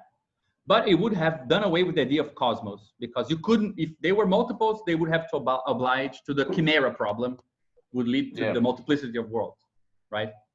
So, again, I find it interesting that both transcendental realism and object-oriented ontology are very much trying to answer to the problem of leaving the subjective, right? And there is this big issue we don't need to go into here, but the whole discussion around Kantame Yasu and his idea of correlationism, this idea that a sort of weak philosophy is born from the idea that we can only know the world through the subject-object relation. So we can only know this by knowing the relation that this has with this, right? Yeah, this is the weak correlationist version, because the strong correlationist version says that we only know the correlate for the subject, really. We don't really know the world. Yeah. This is the strong version. Yeah. Just to say that you can see that both are kind of answering to the subjective problem. And I find it interesting because the object-oriented ontology has something that sounds like this sort of indifferent ontology of multiplicities, plus a sort of radical subjectivism, because objects are ultimately subjects. Like all the definition of subject, like subject is none of its properties, like a Cartesian subject. It's not reducible to anything else. That's kind of what the objects are, but you define multiples as subjects. And then that's why you call them entities, right? So it's a weird kind of subjective torsion of the hypersubjectivity. It's like a hyper subjectivity in a way. And no wonder that it has a lot of kind of connections with panpsychism, the idea that everything has some level of sentience, or it can be treated as an agent. It actually has a lot of connection with the next category you put there. Yeah. Like, for instance, Brazilian philosopher, which is a friend of mine, really nice guy, Ilan Ben Suzan, is both things. Like, he's kind of a philosophical enemy for me, but he's my friend. But he's kind of mixing the 2 and 3 there. Like, and it kind of goes well together in a sense. Yeah, actually, it's interesting. I think that there is something to be said here, because Harman wrote a book on Latour, this guy. The book is called The Prince of Networks, because ontological pluralism begins, but it didn't end. It was one of its first formulations with what is called actor network theory. So the idea that you shouldn't, it's a absolute privilege of relations, and saying that to know some entity E is actually to know the set of its relations with everything. And why is it interesting is that rather than defining E as belonging to the concept, and big E is the totality, and this is the particular, actor network, I don't know how it's called, I think it's actor network theory, says forget the totality. ANT, an actor network theory. Yeah.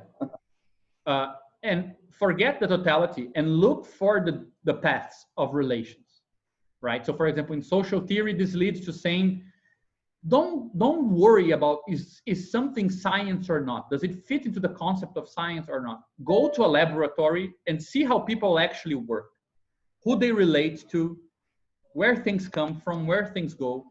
And science is the set of networks that scientists are inscribed in.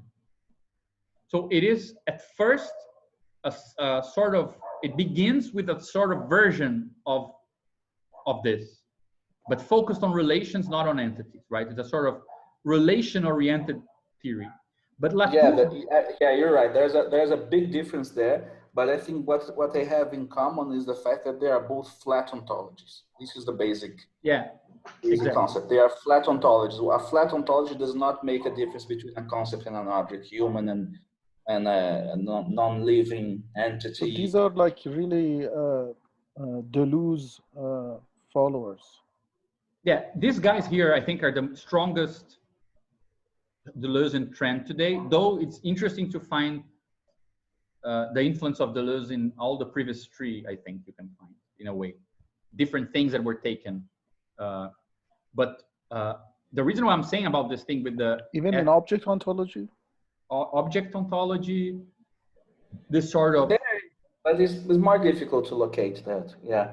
And in transcendental realism, usually the Deleuzians don't like what the transcendental realists are doing with Deleuze, so I'm not sure about that. Yeah, no, it's a strong claim. I withdraw it. But so 2.3 is the incarnation of Deleuze, basically. Yeah, I would say it's the most Deleuze. But it begins with this idea of networks and relations, and it moves to something else, because it was honest enough to realize that when you start trying to define the relations, you actually get, for example, from an entity which is a scientist to a microbe, and then to a theory, then to something that is totally, and these things are incompatible, like they don't exist in the same sense. So Latour, after his actor network theory, he moved to something he called the analysis of modes of existence. And it's weirdly analytical. Like, I've read his book, and I was very surprised to see that his theory is the following, ultimately. He says, you have these weird networks, but you get to point in this network that the connections actually are connections with things of a different existent form. So this can now connect here also in a different way, and then this connects to something else here, and this thing here have a connection of this order. So these connections are, let's say, multi-layered. And you need to have what he calls a toolkit that allows you to navigate this different, use a different color, allows you to navigate, oh my God, I used all the colors, right? To navigate all these different forms of the network, respecting what consists in each of them, right? So for example, the reality of a theoretical entity is not the same reality as that of the scientist, which is not the same reality of a technological or technical object, which is not the same reality of some other person the guy is going to talk to. So both Latour and people in anthropology started developing what is called ontological pluralism. And I'm just going to describe it to you. He says, ontological pluralism is an ontological toolkit at hand in each new empirical as well as philosophical inquiry, reopening the question of what there is and what is important. Ontological pluralism cannot be achieved through one sole mode of existence, no matter how encompassing. So you get an idea very similar to Badiou's idea of worlds. Like they call it ontological pluralism because you started in one network and now you need to move to, like, this is a human dealing with another human, but then they deal, for example, with a machine, a non-human entity that connects these people. But they also deal with a cat that also is like, these two guys here are operating a machine, but they also own, like, not own, but have relations with the cat. To say that they own a cat would be to, let's say, think the cat in the world of humans, where we have relations of possession with the cat. But that doesn't mean that the cat's relation with his owner is actually one of property and submission. So you need to be able to navigate, that's why they call it an ontological toolkit, right? To navigate the difference between these networks. And what Latour will call, and he takes it from Austin, the performative analytic philosopher, the idea of conditions of, in Portuguese is felicidade, like happiness, but I think in English it's just conditions for obtaining, right? Under which conditions? Conditions of satisfaction. Of satisfaction, for satisfaction, yeah. Right? So what are the, for example, for these relations here, there are some conditions of satisfaction for statements. The statement, a human owns a cat, makes sense. But if you move to this mode of existence here, that statement might not obtain. Some other statement obtains, like the cat, I don't know, seductively walks through the table. You know, you don't matter to the cat. All humans look alike. Those statements might obtain. And they make no sense from the perspective of humans who own animals. Like, there is no connection between this. So you need to be able to navigate between modes of existence. And you see that they say this. So there are multiple ontological realms. And in anthropology, this becomes the means to talk about the distinction, for example, of the ontology or the cosmological vision of a certain tribe and how different the conditions of satisfaction of statements are in that world. For example, for some Arauete tribes, to say that you are human makes no sense, because that's actually a relative idea. It depends on where you are and what you're with. So for example, if you are in the jungle and you find a jaguar and he's running after you, he's probably the human and you are not. So that depends. So it's a sort of... I think if I remember correctly, is that the thing is organized, modeled from the relationship of predator and prey, right? The predator is the human, and the prey is, I don't know what. An animal, yeah, non-human. Yeah, some animal. There are other tribes. I read Viveiro's anthropological work, which is quite good. There are other tribes. As a tribe, he describes that the predator is always a panther, onça. How do you say an onça? Wild cat. I don't know, like a leopard or something like that, right? And the prey is always a guinea pig, something like that. So if some predator is after you, you're the guinea pig. So there's this kind of relativity between identities, and also there's the cat is a predator here. It's not the statements are not satisfying the cat. Yeah. So there's a further quite interesting version, which is for them, you don't have one nature and several cultures. You'll have several natures and one culture, because the culture is for the human. The human has the culture, and the natures are the correlated worlds of each, you know, position in the thing, in the structure. So of course, this is of course a very, I would say very. I have this French word in my head, savant, like very erudite kind of explanation. Of course, this has to do with the form of life, with the ways of doing. So I'm not sure how much of this is actually explicit in those, like a doctrine or something like this in those tribes. But this is at least the anthropological description of this. Yeah. So this is what multinaturalism means: the fact that you have different natures, not different cultures. So there's an inversion. So for them, the fact that when, for example, you had, like I was saying, you have this, for example, human, non-human relation, and this opens up to some mode of satisfying statements that is distinct from this, right? Since this mode is infinite in the sense that you cannot leave it, it is a complete cosmology. It has everything. It is not an object for you. It is self-relating, and this is self-relating. These things are considered nature.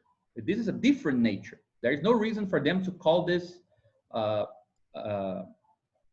subsets of something larger, because they are kind of self-sustaining, right? So it's a purely relational theory that accounts for, let's say, the relations between relations, right? Which they call ontologies. And they say that there is multiple ontologies, a pluralist, and you cannot have this achieved through one sole mode of existence. So there are always multiple modes, and there is no one encompassing mode. So for example, they hate most modern philosophy because they understand it to be a metaphysical project of trying to colonize all ontologies under one ontology and reduce this autonomy of relational spaces to one big world, right? Again, this is interesting because many things here, right? The question of what there is and what is important, this is Badiou's definition of what a world is. What exists, right? Rather than there is, and what makes a difference, right? But they need to call it ontological, because nature, ontology, and existence are kind of identified. But I don't feel like we would be stretching very much to talk about conditions in Badiou which would allow us to say that numbers have a different nature than people. And to call this a multinaturalist project, why not, right? But you don't need to go all the way to saying that there is no ontology of the pluralism. Badiou, logics of worlds means that there is an ontology of the pluralism. You don't need to let that go in order to accept that there are profound differences, even unsurpassable differences between worlds, right? So yeah, I just wanted to add something which I find interesting. This kind of orientation is the fact that the concept of ontology they are employing is quite similar to, for instance, the concept of ontology you find in the analytic tradition, like Quine. Ontology there is not, you know, the science of being qua being, which in the Heideggerian sense will be some kind of poetic language, will be translated in some kind of poetic language, and in the sense of Badiou will be, you know, the ontology of multiples. It is the ontology is the science of what there is, which is kind of different. Yeah. What there is in the sense of what kinds of objects are there. Mm-hmm. So an ontology is a set of categories of differences. Yeah. So this was the Quinean sense of ontology. And it's quite interesting because, of course, the analytic philosophy would be kind of an avatar of this, you know, modern kind of philosophizing. You're trying to put everything under the same umbrella and all that. But at the same time, I think they are justifying the fact that you have to say that you're dealing with different ontologies because of this idea that you have a kind of categorical presupposition of the world you are in a sense.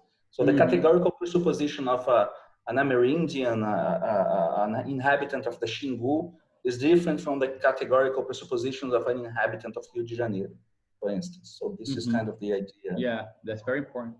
And I try to define the fourth, which is dialectical materialism, actually with a quote that tries to go back and kind of critique the third. So I chose a quote from Zizek that actually, you see that it relates it back to transcendental realism with a twist, while also criticizing ontological pluralism. So he says, reality is not a transcendent hardcore that eludes our grasp, accessible to us only in the distorted perspectival approaches. The real is not the inaccessible X, it is the very cause or obstacle that distorts our view of reality, that prevents our direct access to it. The real difficulty is to think the subjective perspective as ascribed in reality itself. So, for example, if transcendental realism, I mean, I think I can explain this in a slightly different way, which I think is useful. There is something which we could call the Lacanian trick, which appears in Freud for the first time, but is the very basis of Lacanian thinking, and it's the basis of the Lacanian reading of Hegel, which is to say the following: you have an inside and an outside. The outside and the inside, they are kind of defined one with regards to the other, right? So the inside is just the inverse partition of the outside at first. So to try to go to the outside, it's actually to remain within the logic of the inside, because the outside is just the inverse of the inside. To actually arrive at what is not the inside, you need to find the outside that is inside the inside, right? What Lacan called the extimate, as a play with X, intimate, right? What's the inside of the inside, but which is out. So for example, what does this mean in practice? So imagine that you have, I don't know, like something which is supposed to function like a mediation, like a channel, like an energy thing connected to the wall, right? This energy thing is meant to be a medium for some end, right? The means to an end, right? But depending on how much energy goes through this thing will emit heat, right? And the thing which was a means, or which was just, let's say, a conductor, actually becomes a thing in itself. It becomes something, right? For psychoanalysis, language works in this way. Language is supposed to be like a channel for communication, right? To connection of you with something. But language is also material. It's made of sounds, and it's made of written marks, right? So the sound that is just the carrier of a message can itself acquire a reality. So it's not that you have the symbolic and outside you have the real, but it's that the symbol is constantly trying to kind of bracket its own real. And what we call real in psychoanalysis is this, not this. So that's why I said that it's the outside inside the inside, right? So that's why that's why there is a whole theory of Hegel as a theoretician of real mediations.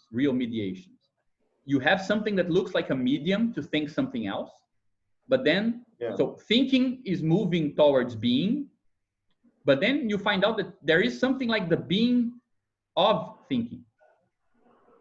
And it is this that makes thinking move further, not the being you were aiming at, right?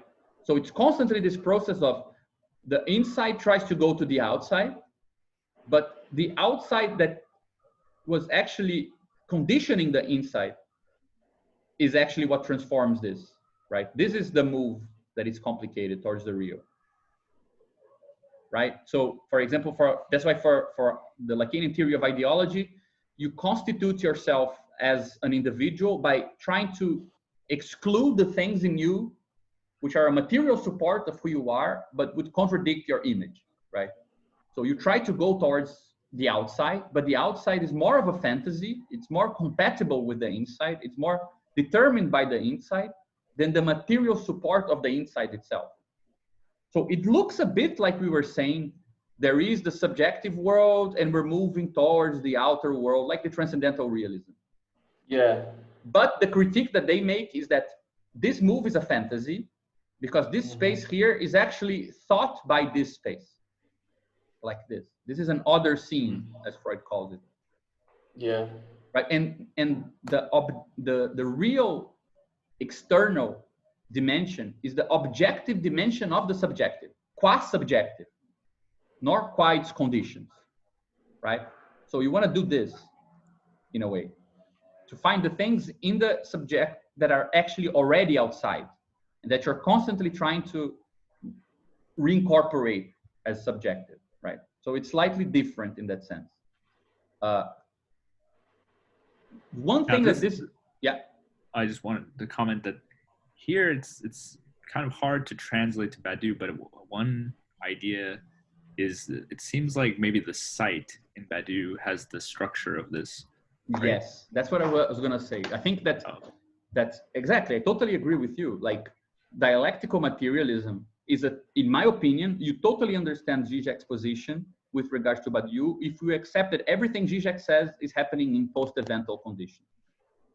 Like the idea that you take some interiority and you extract from within it some matter that itself weaves the logic, right? That's the site, as you said, right? And what happens after? I mean, in a certain sense, no, it's no wonder that the big debate between Badiou and Zizek is the death drive, because for Zizek, the death drive means that there always are subjects, because there's always something, everything is an evental site, right? Every multiple includes itself, and then you need to operate something on it to make the distinction between the multiple so that it doesn't belong to itself. So you're constantly doing this, right? And what psychoanalysis would want to do is actually kind of benefit from this. But this is a presupposition, right? This is the ontology of the death drive. Like everything is unstable to the point that it is inconsistent. That's why Zizek always says reality is self-inconsistent, right? We want to think the subject as inscribed in reality itself. So the Hegelian perspective, like the strong and also vulgar Hegelianism, different from the transcendental materialist Hegel, is one that says, I don't want to go back to nature. Like I have spirit here, and I will move out of its immanence towards nature, which has its own scientific reality, and this will explain how this was caused.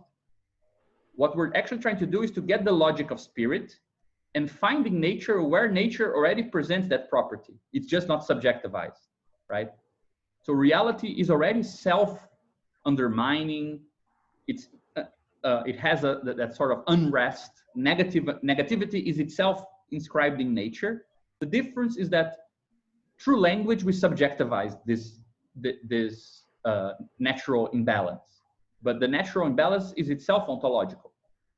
Well, but to talk about nature as being ontologically imbalanced is to talk about nature as a site, right? Or perhaps it's a tense world where everything can be a site, right? So there is the similarities between Hegelo-Lacanian Marxism, which Badiou himself was a proponent in Theory of the Subject in a way, right? It's a book that tries to posit a distinction perhaps between this approach and his further approach, his future approach, is that in Theory of the Subject, Badiou still had a theory where everywhere where there is society, there is a subject. You're constantly, class struggle is a universal, right? And the problem is, so there is a sort of society is always against itself, and there is a sort of super-egoic pressure to make this not so, right? But you can also, through courage, exploit this. And this is, let's say, subjectivization, right? No wonder that Zizek loves theory of the subject. It's only with being an event that Badiou considers this to be a localized and regional process. And there's actually a previous theory of situations which will not have evental sides. Then you might have a side. Then you might have a subject. But there I have a question that has to do with Badiou exegesis, basically. Yeah. This position of theory of subject, isn't it kind of a relapse after Mark and Lack? Because in Mark and Lack, he's kind of already making a critique of the inconsistent position, the position that sustains the inconsistency in Miller, right? So it seems that he was already, he had the generic already in mind, like way before, and then in theory of the subject, he's back into inconsistency, what we were calling with Livingstone, the paradoxical critical position, right? And then it goes back to the generic. I don't think so, because a different thing? Yeah, no, it's just because of this thing here. Like I should have crossed this and put ontology, because the Zizek position is that this is constitutive of reality as such, whereas in theory of the subject, this is constitutive of politics. So you could say he universalizes a generic procedure, but not that he ontologizes these characteristics. Okay. Like he was always critic of that. I think you're right to point that out. But you see, like the big theme here. Who's he in this case? Who's he? Badiou. Badiou was always critic of this sort of Lacanian ontologization, right? Which he called an ideology. But I think it takes some time. So let me see if I understood. So he thinks that politics has this property, and then he's generalizing to the whole of society this political condition, something like that. Yeah, I mean, I don't think in the book he says things like, well, ethics is what's left over from politics. Like there are definitely situations you're just like walking around, there's nothing to do. Like he's not saying everything is political. He's not saying that ontology, because being, like he even skips the chapter on being from Science of Logic and begins from a different dialectical moment, because it's not a claim about being, right? There is already an idea that this is more localized. Determined being. Yeah, it's more localized. It's within a system of placement that for him is a social formation, that this is the case. But for Zizek, this is reality itself, right? So, and the basic strategy, which is slightly different than the transcendental materialism, is to say you don't need to move to move from the subjective to the world is actually slightly phantasmatic. Like you need to have some fantasies about the world without you, because the actual world does include you. So it does include subjective experience. So the only way that the actual world you're in, like this world here, that is like underlying this subjective experience, can appear is from inside of this, right? So the minimal form of saying this is to say that the extimate is more exterior than the exterior, right? The inner movements of subjectivity are more in tune with their material conditions than a theory of materiality in general. That would be more, because the theory would have to think the world without us, it would have to come up with a world that doesn't exist, that then is explained, right? So for Zizek, the ontological dimension appears in the sort of interruptions, and it has a Heideggerian tone in there, right? Appears in the interruption of the symbolic. So language is the best way to inquire about ontology, but not through the analysis of language, but through the materiality of language, the way that the material gets in the way of the proper functioning of language as a medium is the eruption of the material on the world, right? So, which is a complete Hegelian position. It's a totally Hegelian position, exactly. But and it does have the same thing as Hegel, which is it does postulate one. Ontology is one. There is one ontology, so there would make no sense to talk about worlds where there are sites and worlds where there are not, because there are not multiple worlds, right? There is history, and the sort of underlying ontological thrust of this process is always the same. Or in the other word, the the most profound ontological insight is death drive. Yeah, exactly. So the whole debate with death drive, political economy, Badiou doesn't talk about these things, is the question, Badiou, why don't you give us a theory of, the ontology of sites? Like, why don't you generalize sites for every world, for every social world through political economy? Because where there is society, there will be class struggle, therefore there are sites, or for worlds in general, because death drive, if there is language, there is a constant imbalance between means and ends. Every means can become an end in itself. Every name of an object can be an object, right? And so on. So I agree with Dennis that the site for me is what, makes this what it is. So it's interesting because if you look at it carefully, we actually went through transcendental, object, relation, and site. And we end exactly at the theory of the event, right? So yes. That's nice. That's very. I would add though that I don't think Zizek would have a problem with the multiple worlds, as long as you say that the death drive or whatever this underlying ontology. Yeah, it cuts across worlds. Yeah, he even says this almost here, right? You have distorted perspectives, right? So you have, let's say, perspective 1 on X, perspective 2 on X, perspective 3. And you can say, but then this is the real. He says, no, the distortion itself in your perspective is what's real, right?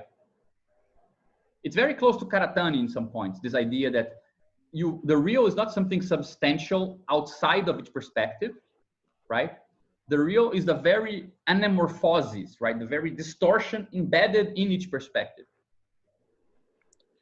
So basically, in this case, then the debate is not really between neither Lacan nor Zizek with Badiou. It's really between science of logic and being an event. That is the real debate.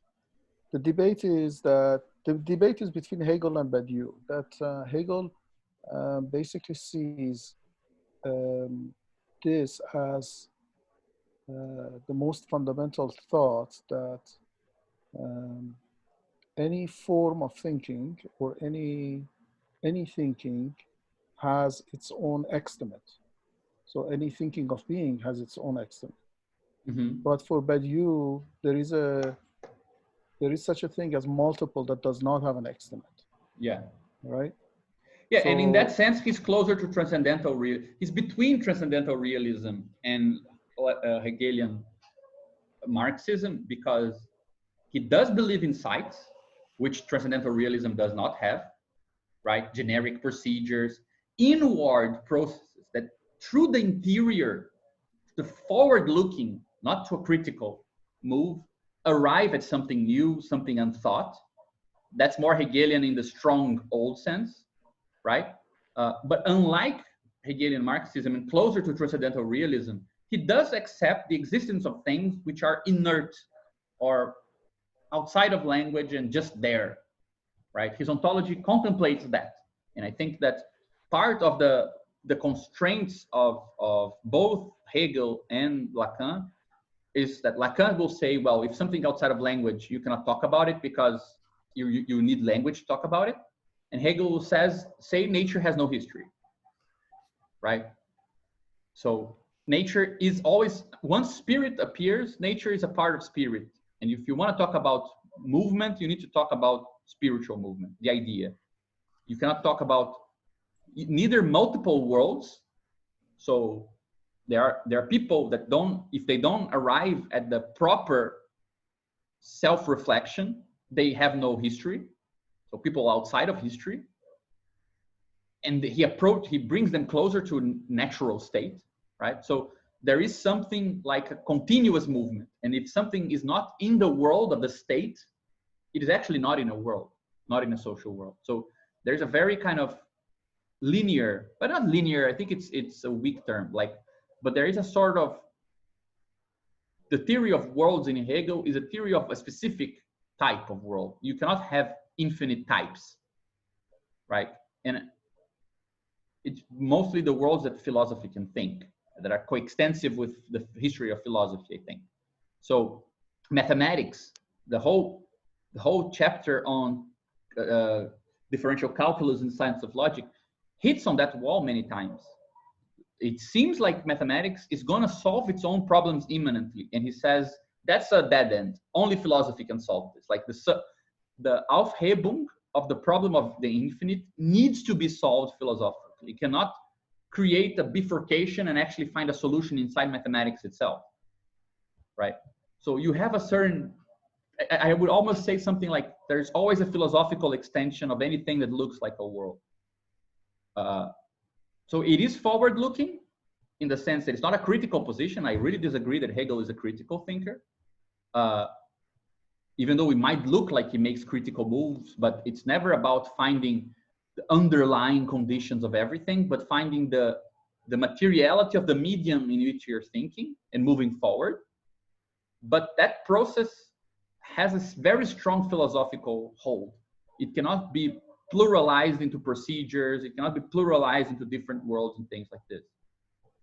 So if you want to talk about something which is not a world, you need to talk about the self-sundering of being, which for Lacan will become the death drive.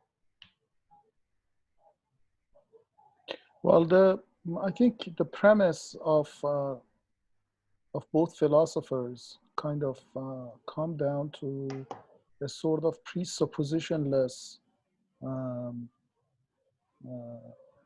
beginning, right? So the question of beginning, I mean, it's absolutely vital for Badiou, and we know that this is very vital for Hegel. I think what is important is that it seems relevant to this discussion is, for Badiou, this beginning does not have to have an estimate.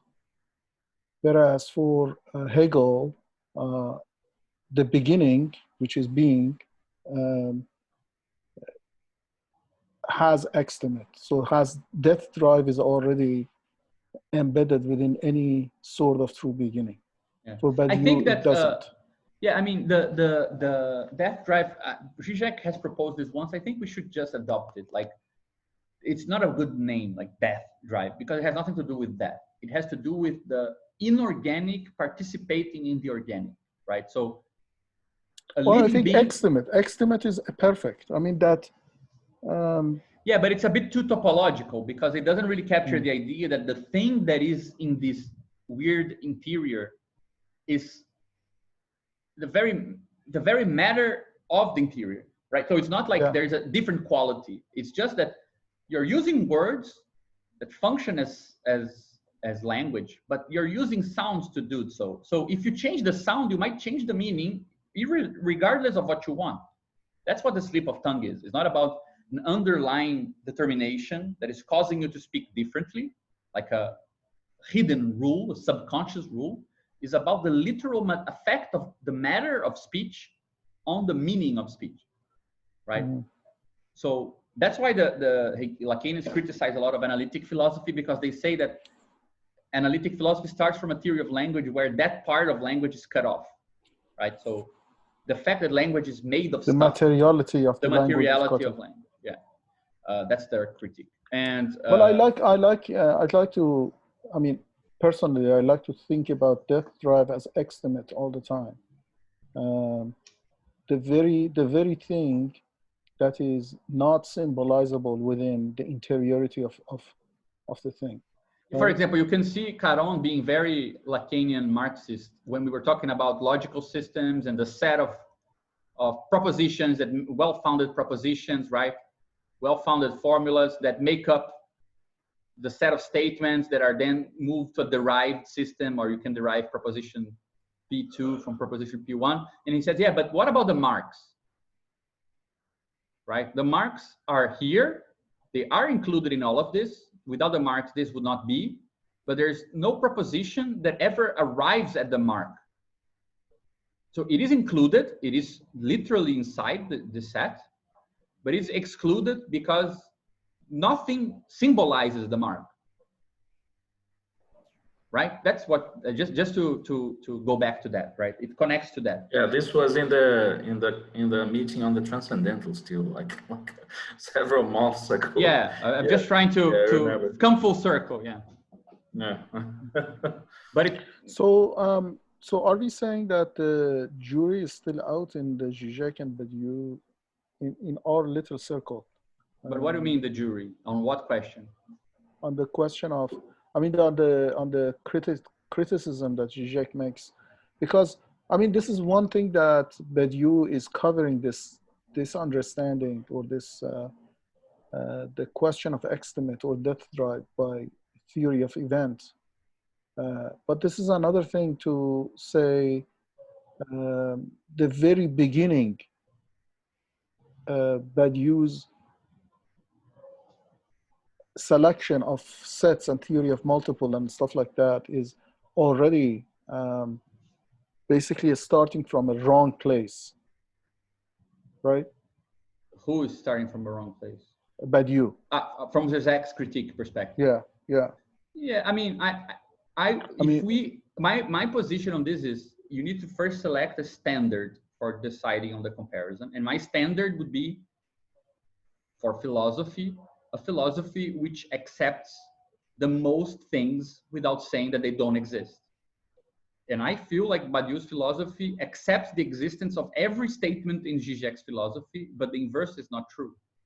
Like, I have an easier time with the project of localizing the set of phenomena that interest Zizek within the Badiouian project than the inverse. For example, Zizek has a really hard time with the theory of discipline and things that happen once you're engaged with something. Like, he can talk about it, but always with the same terms as you would talk about somebody who's compulsively passionate about something. It's very hard for him. In the best moments that he managed to do this is by moving from Lacan back to Hegel and talking about spirit as this sort of weaving capacity of objective spirit, right? But it's not very much, it's not a big development of Hegel at that point. It's just a reaffirming of a very ill-seen part of Hegel's theory. It's like, in my opinion, is Zizek being the best Hegelian commentator I've ever seen. But as far as his new developments, they rarely touch on that sort of thing. So I have the impression, my opinion is that it's easier to find a place, and I even came up with an idea now. Like, I know where we could find a place for what we just described, right? I think we could actually locate the eruption of what Zizek calls the object as cause, the object cause, right? The eruption of the estimate in the theory of sites, as Dennis suggested. Imagine we have modifications, then we have what's the first difference is between facts, right? So here the multiple doesn't belong to itself. In the fact, multiple belongs to itself, right? But its existence is very small. And we can have singularity, which is when the existence of the multiple is maximal. And then we can divide it between weak and strong. Right? Weak is where this is maximal, but the only consequences that follow from it are things that were already maximal. And here, the consequences that follow from it, right, is the thing that was minimal.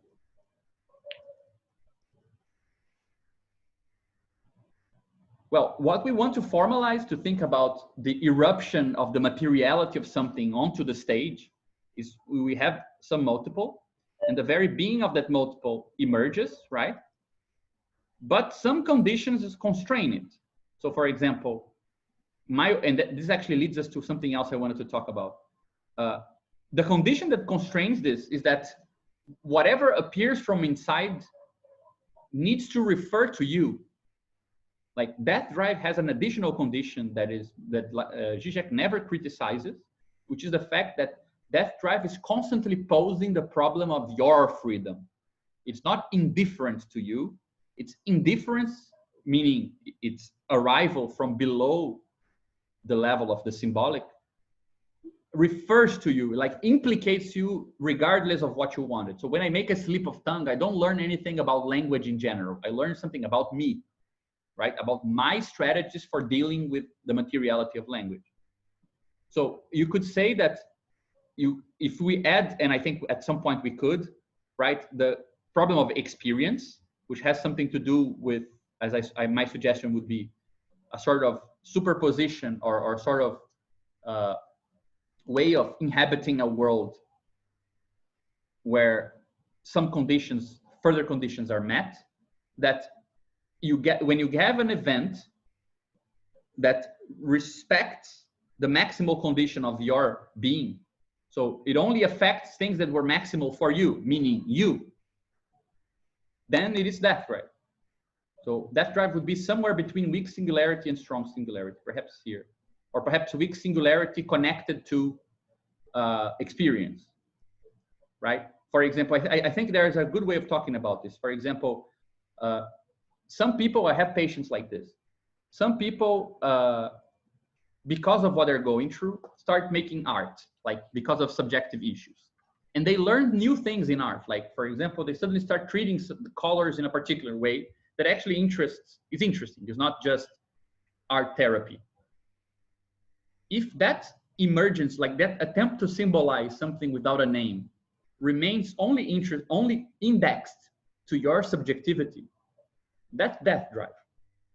It's you tearing with negativity of your own subjectivity. If it makes you forget yourself and start making works of art that are not really concerned with your subjectivity, but with the logic of the art that you made, then it's art. Then it's evental. And it might be the case that one thing leads to the other, right? You start making some stuff, or you enter into a relationship because of your own issues. But if the relationship can have the better or even be indifferent to yourself, that idea is not accounted for in the idea of death drive. Death drive. That's why Zizek and even Lacan and Badiou and Hegel to some extent have trouble thinking new. Yeah. Because they are bound into the issue of self-repetition or self-implication. Mm-hmm. So my impression is that I can think of a place. I mean, we are now concerned with, everyone says there is no political economy in Badiou, and Dennis and I are trying to show that that's not true. We could also do the same for the death drive. It's a good project. Whereas the inverse, I don't think it's very much possible to recuperate some of the stuff Badiou is trying to arrive at through the Zizekian position. Though I think most of the stuff that Zizek does is maintained in Badiou. I don't see the contradiction. I think Zizek is a philosopher that is deeply committed to a certain situation. And he works wonders as a situated philosopher. But because he's situated, he's presupposing some things. Right? So he calls the death drive this indelible force. I think it's just communism. He's just being faithful to that, and he sees that everywhere. But it's not because it's ontological. It's because the guy is engaged with that. Like, you can keep 90% of what he says just by including this further hypothesis, you know? Like, he's trying. It's really funny because Zizek, even though he doesn't have a theory of worlds, he doesn't have a theory of generic, I feel like if you just read him, he is the most multi-worlded philosopher I ever. totally agree, yeah. And also the most generic in the sense that he doesn't really, like, he cuts across things really, like, with complete indifference. Yeah. You know? So there's this weird, like, proximity there, like in Zizek's own style of philosophizing. But does he have a theory of new? Yeah, I think that he does have a way of recognizing new, but not of theorizing new. Like, he's constantly looking for these things, you know? And if you look at his books, like, it's a big catalog of novelties. Like, look at how this book affected that. Look at what this person did. Look at what politically happened.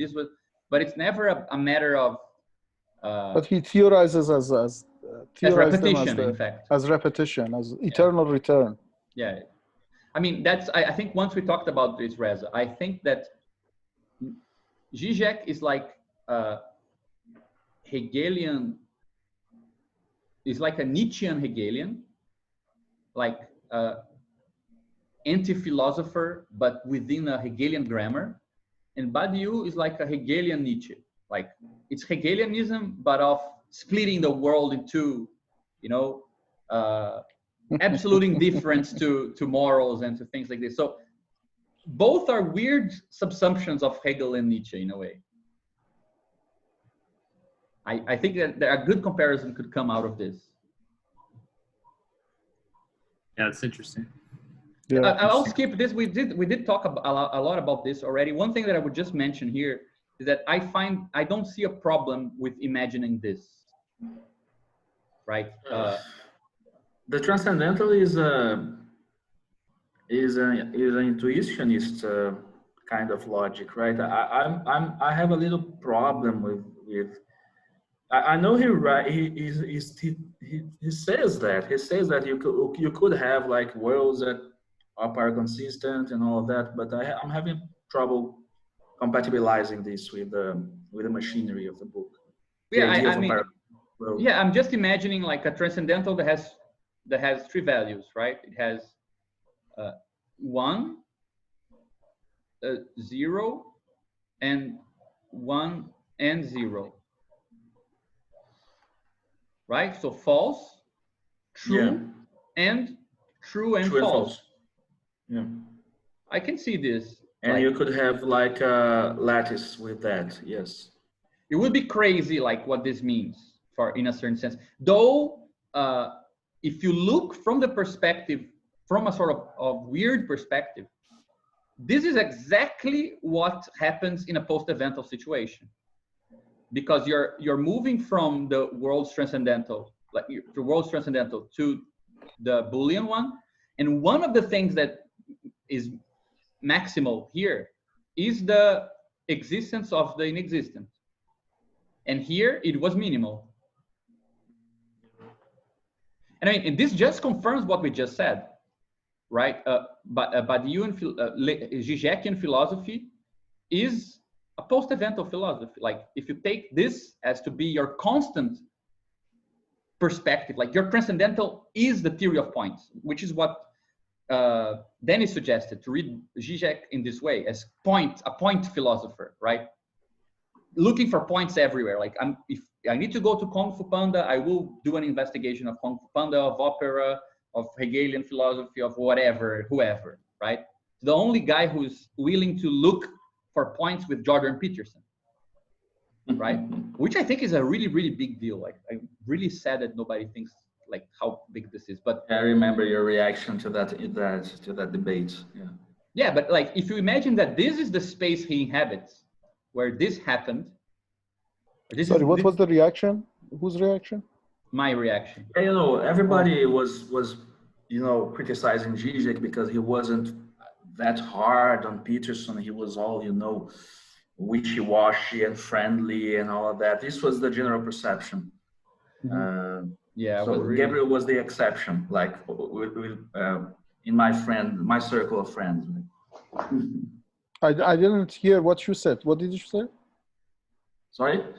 No, because everybody, the general reaction of the Zizekians that I know was overwhelmingly negative to this, to the Zizek position in this debate. Like it's obvious that Zizek is a superior thinker, intellectual. Intellectual. This is obvious, but Zizek didn't. The people, I think, the general perception was that Zizek wasn't promoting his worldview as much as he could. Like he could have, smashed the guy, and he was kind of friendly. He was going for a different strategy. And we can even formalize that now. Under the supposition that the Zizekian world is a world of points, we know that there's a difference between points that are treated by the envelope of the body, so by the ultimate declaration of that body, and points that are treated by local envelope. So we know that to treat every point through the big claim is actually to have an inactive world, is to have a world that no consequence. To have effective worlds, you need to be able to treat points with smaller, more localized pieces, right? Not to play the big card, but to play the right card, right? So, yeah. And you think that Zizek did this? Yes, I think he did his best to find a connection, like a positivation with the audience of Jordan Peterson. So if he went and said, we have nothing in common, no point would be found. Instead, he said, we have some things in common and I think them better than you do. That's the very essence of the Socratic dialogue. I mean, all the dialogues that Socrates has is exactly finding a thread within the train of thought of the other person, as opposed to just jumping into theory of ideas and stuff like that. Yeah, what was quite interesting was that I think it's something that most people that had this opinion missed, is that Peterson was completely flabbergasted by the. Yeah, he didn't see that. He was expecting this old school communist, Stalinist, whatever, like going all class warfare on him or something like that. And the guy was just, no, yeah, you're making some critiques of communism. I agree with all of them. Yeah. And the guy was, what am I doing? He lost his case right there because the guy just conceded everything. Yeah, go on. Yeah, I'm okay with that. Let's talk about what you think. So one thing that I suggest, I know we're getting late, but it's one thing that there are two things I think from everything that I thought we could also talk about. It's like a big list of nice chats we could have. But one thing that I think we could talk about, just to summarize, two things. One is just a definition of experience that I think I came up with we could use. And a second is this thing here, which is we could return to book one. And now we have the means to know what these terms actually refer to, right? For the faithful subject, we know that the E means the eventual trace, which means the value of the inexistent being maximal, right? In our own parlance, it means the maximal existence of what previously was just matter, right? I think that the divided body is not that easy to think of.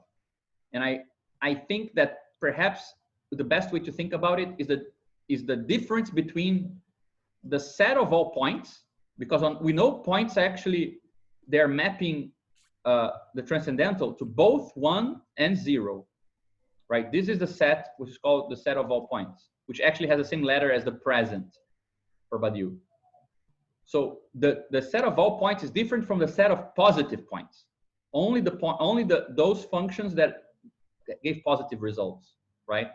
So the body seems to me to be separated between the positive points and the negative points, right? That part of the slave organization that did not connect with the new transcendental, it gave us a null result, and that part which gave a positive result, right? But both of these things belong to the present, right? Both of them entail the present. So that's how I think I would go about it, like trying to understand this. Not sure if it makes sense to you guys. Yeah, but that doesn't. I mean,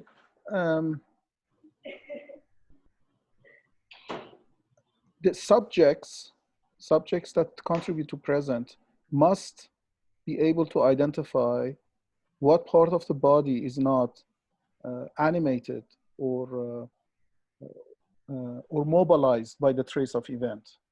So the set of non-maximal should belong to, like you said, should belong to. Yeah, but he does say that. Yeah. But if there are no positive, I mean, and we know this, if there are no positive points, there is no body. The body needs both positive and negative. Like something needs to go to the negative and something needs to go to the positive. We know that the eventual trace goes to the positive. And we also know by the end of the book on site that if something new acquired maximal existence, something also new went to the minimal existence. So to construct a new, to construct an eventual trace also means to destroy something, right? There's a whole thing on destruction and construction there. So we know that there is something that goes to the maximum and something that goes to the minimum already. At least these two things, right? For example, the declaration that slaves are free exists maximally, and the idea that slaves are naturally slaves goes minimally. So at least that, but that doesn't mean you can treat points with only those two statements, right? But the way that I think we could divide this is by saying, consider here the difference between the positive points and the negative points, and consider here the present as the set of points in general. So in this case, or the set of possible points, right? So in the example of Galois, he keeps saying that, for example, in the sequence that started from Euler to Cauchy, there are certain certain theoretical material that existed, inanimated. They weren't animated, but under the trace of events, which is the actual new theory of permutation, Galois, who was a subject in fidelity or part of the subjective, they animated or mobilized these into a new theory of new algebra, the theory of new algebra. So obviously, the rest of the material work in the world of algebra was not animated by this new theory of permutation. Just probably Abel's, Lagrange, and Cauchy. That the material of the material that they created in relation to a particular subject, which was a theory of equations, was animated. And he calls that the body. He doesn't call the rest of the algebra from, I don't know, 1750 to 1850 or 1830 or whatever, whenever Galois was theorizing this, the body. He was just particularly talking about those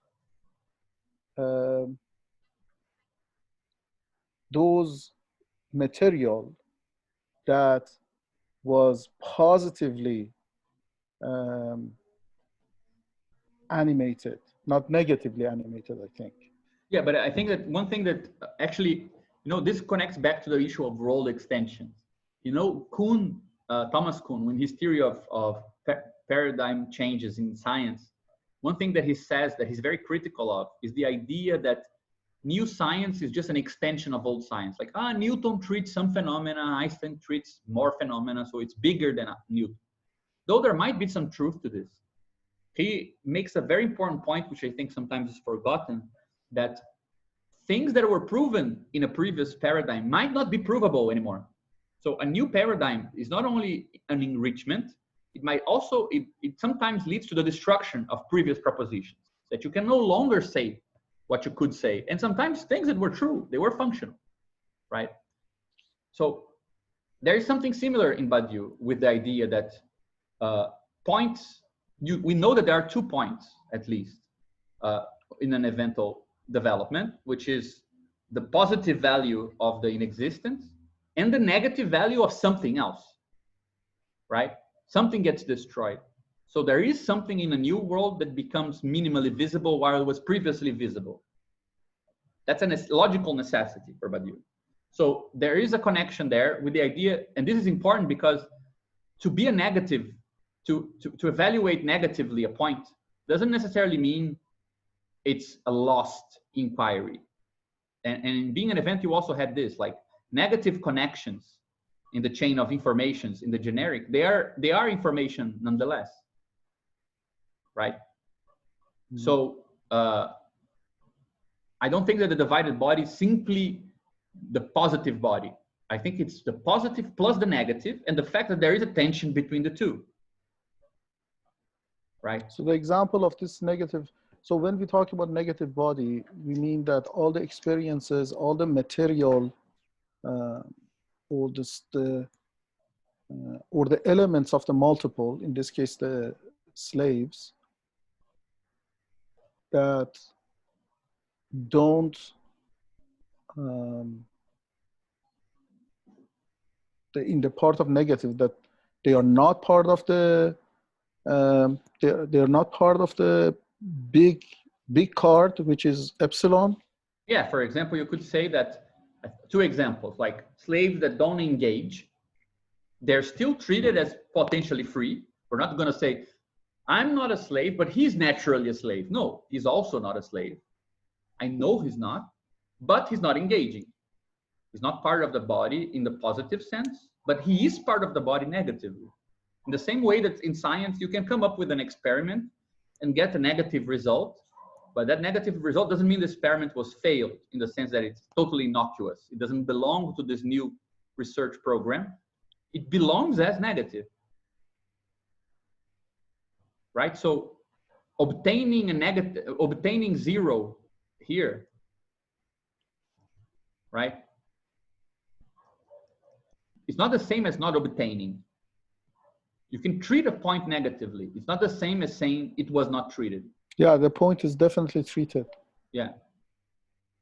So I think this is the first point. And then I realized that we could treat the other, because we know that the other subjects for Badiou, they are reactions, right? They derive from the previous. So what I was thinking is, what if we think of like the negation of the eventual trace? We think of it in these terms, like, here's the transcendental of the world. I map this. I know that the existence of the inexistent here will be mapped to 1 by the point, right? This is within the faithful mapping. But now we can imagine a second operation, which we call the reactive functor. And it's actually mapping this back to 0. Right? It's not mapping anything. It doesn't operate on the reactive transcendental. It's not operating directly on this transcendental. It didn't even know that it had to have an opinion about the statement slaves are free. Only after the point was treated does it retreat the point, literally, right? Oh, this is interesting. It looks like an exact sequence in. Yeah, every time you say it looks like something real in mathematics, I feel vindicated. So I agree. It looks like what? I was going to say it looks like an exact sequence, like with the commutation goes to 0, but individually there's something going on. Like if you were to take both maps together, phi and r. Or phi then r, and you make a new map, then it's just a map that does it nullifies everything, right? Yeah, and take it here. Like, don't you agree that this means exactly the extinction of the present, right? All points become negative points. They're it's equated with a set of negative points. So you take, for example, the failed points, right? The negative points, and you say it's not negative, it's failure. There is no eventual trace. There is no presence to explore. But then it is still treatment of point. The way that I was thinking about this was... but the reaction is a subject. If it is a subject, it's made of points.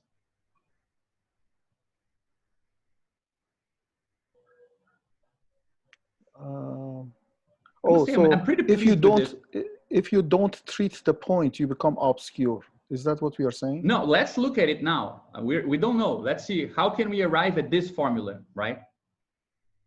So what could this mean? And we know that for Badiou, the obscure subject, it requires the negation to have already happened, right? The negation of the eventual trace must already have happened, right? Because the negation of the trace implies that there is no divided body. This is let's say, a consequence of this, or reactive transcendental or reactive points, right?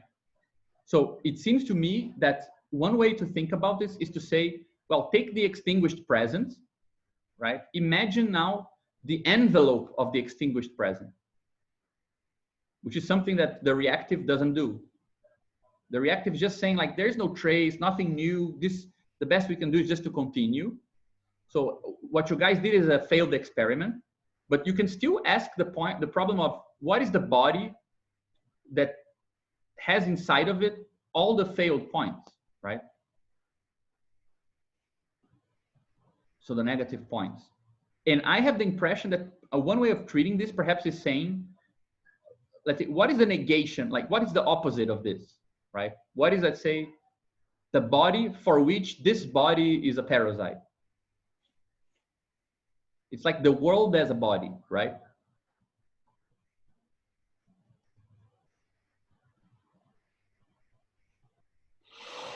I mean, I'm not sure. And the way I'm just by saying out loud, I'm not sure about it. But just actually, let's come back to reactive. So the definition of reactive is the difference between reactive and obscure is the reactive recognizes the trace, recognizes the trace of the event, but he's saying basically nothing has changed. So this is basically no, yeah. He negates. By negating the eventual trace, he's negating the whole mathing of the subject, leading to an extinguished present. But it falls under, but he actually, he or the subject recognizes the actual event, trace of the event. Yeah. Right? Yeah. So it basically falls under one of the forms of changes that is not, that has no, actually it falls under even singularity. The only thing that he's saying is the event took place, or there is some sort of site is in place. So he recognizes the site. He recognizes the maximality of the site. Yeah, because this is what it is, right? The maximality of the site means that we mapped the in existence. But he only believes in weak consequences of the site, not the strong consequences of the site. Yeah. So that is the reactive. That is the reactive subject. The reactive but it's not only look. It's two things. It's not only that it only believes in it negates the trace. So it maps the trace that it does recognize as one. It maps it back to nil. So this is one. This is zero.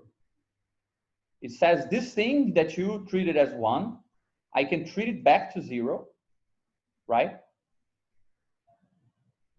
Because all the consequences that actually follow from it would just follow from the world. They don't follow. So I agree with you on the idea that there are no maximal consequences, but I think so. For example, what I'm trying to say is, like, for example, if Galois was not the genius that he was, and he was treating the Abel and Lagrange and Cauchy's formula in the same efforts, in the same light, which is what Badiou says, deductive effort, as opposed to a structural effort or ontological effort, deductive effort. He was continuing on the same. Basically, probably at the time of Galois, there were other mathematicians who actually refuted what he said, that basically says, well, what he says does not make any sense. And basically, the theory of equations hasn't changed since Cauchy. Yeah, I think another way of saying that is saying all that follows from Galois' theory would follow from a regular path anyway. Exactly. So that would be a reactive. Present. Yeah. So basically, that is the reactive subject, right? That would be. Yeah, I agree with you. I think it's to say all positive points actually are negative. It makes no sense. Nothing follows from it. And everything that actually I accept as positive was actually positive in the transcendental, original transcendental. Which is exactly the definition of singularity. What it consequences is already the maximal consequence. Yeah, exactly. Perfect. I think that's it. So we can actually give this a treatment of points as well, the reaction. You know, I think that the obscure is a bit more difficult because first, it does presuppose, but it's clear in saying it presupposes the reactive, right? In the schema of how you lead from one to the other, like you have the present here, you have the faithful subject, the resurrected, like this. You have the obscure, no, you have the reactive, and from the reactive, you come to the obscure, right? So there is no obscure without, there is no reactive without going through the faithful, and there is no obscure without going through the reactive.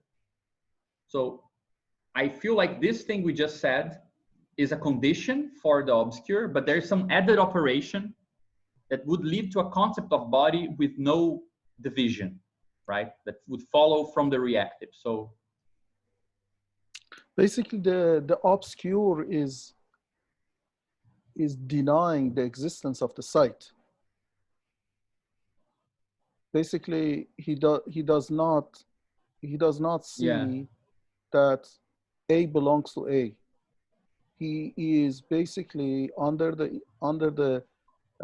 he's thinking under the influence of the transcendental of the world. Yeah, so perhaps we could call the treatment of like the way that the obscure operates on. So this is the faithful transcendental, right? This is the present. How many points follow from this, and from this, right? So we know this is the point, homomorphism, leading to the faithful transcendental, and this is the faithful subject. You can have a reaction point to this, a retreat that leads you to the reactive transcendental, which will make the present be extinguished. But then we need to define how we move, what is operator that leads us to the obscure position, right?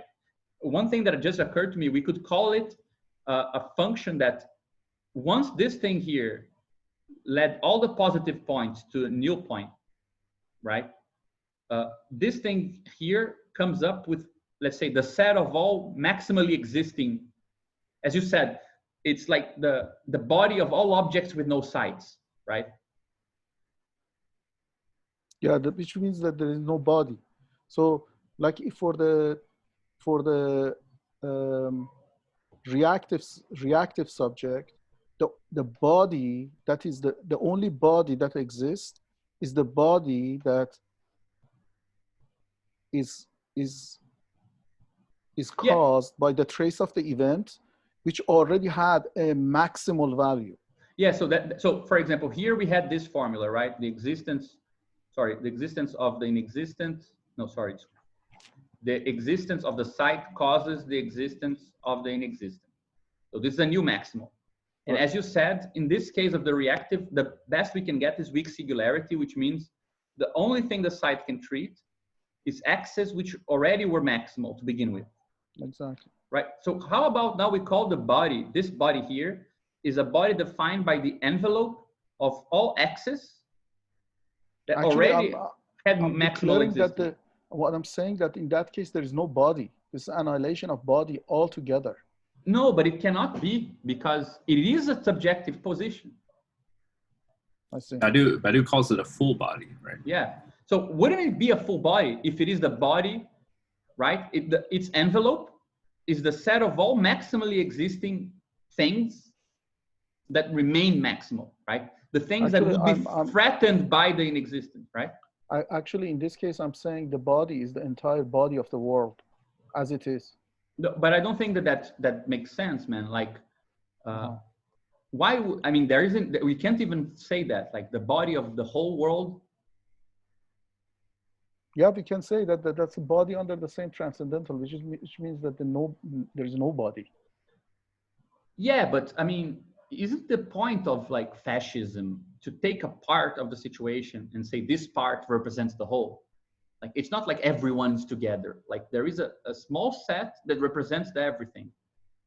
And I think that this is a good way, like just take the set of things that have maximal value and would not have maximal value were the inexistent to be maximal, right? So the set of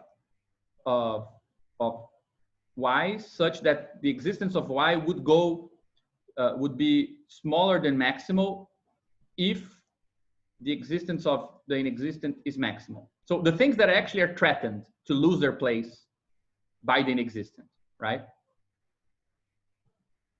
But you know, the trouble that I have thinking in this way is for obscure, the site does not exist. No, it did exist. It did exist? Yeah, it's reacting to the negation of the site. Mm-hmm. I mean, that's why I think it's important to realize we're building on top of the faithful subject. Like, there would be no obscure subject for Badiou if there wasn't a faithful subject. So no wonder that these things kind of coalesce around the site, coalesce around class struggle, around women's rights, around the Black movement, right? There are no obscure subjects without something to react, something to obscure, right? Yeah, like for example, I think like conspiracy theories fall under obscure in a way, because in a conspiracy you have to reconstitute the causes for the consequences you're seeing in the world, right? Because the event has maximal consequences.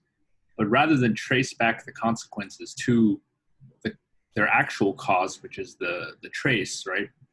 You reconstitute a body, some organization or whatever that is actually pulling the strings, causing these consequences. In that sense. Yeah, I mean, I think that this is perfect. Like, take this, okay? The set of all elements Y such that the existence of Y would be minimal, would not be maximal anymore if the inexistent is maximal, right? So we could call this a set of threatened elements. Now, conspiracy theory and other forms of, you know, populism, right-wing populism, so on, are all about finding some, we could call it like a leader function, right? That is the envelope. Since all of these are less than maximal, we know that if the leader is maximal, right,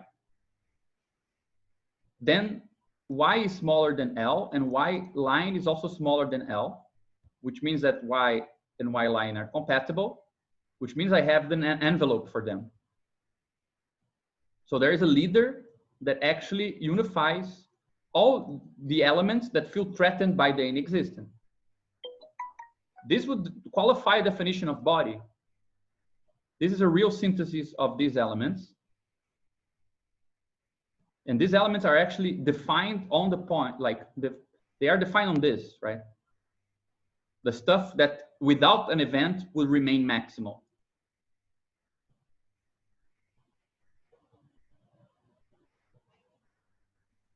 Right, yeah. It has to still acknowledge the maximal stuff. Yeah, because the set of elements we're dealing with, they are defined on the maximality of the trace. It's not any Y, it's only the Ys that are at stake because of the inexistent, right? So for example, with the change in women's rights, racial relations, things that have, let's say the last breath of very long eventual sequences concerning women's rights and so on, right? Every sort of white male worker who feels like their existence is threatened by this inexistent is a potential organ or element in the body, right? The full body, because there is no negative points here. It's not a divided body, right? It will just connect everything that is losing existence, right? So it is nostalgic by definition, right? So let me repeat what I said, what you said. So in the case of reactive, right, you have a body of all elements that have maximal existence. So the trace of the event is just causing or conditioning all the elements who already have maximal existence. So it basically says that the status quo can continue or re-emphasizes the elements that have maximal consistence. In the case of obscure object, you have the envelope of all the elements that have that are threatened by the maximality of inexistence. So yeah, that's how I thought about it. Yeah, I think that's something like that. So Because, that's I mean, why obscure that's- object is dependent on reactive object. Yeah, and that's also why reactive, you don't know, there is no movement of reactive. Like reactionaries are never a movement so much as obscure are a movement, right? Mhm. Reactive, you know points, like they're constantly writing about how novelties are not novelties, but they're not worried about connecting their critiques. They're just separate critiques because it's all about retreating the points. Mhm. Whereas obscure, no, it's about collecting those retreats into something, right? And that's why both subject,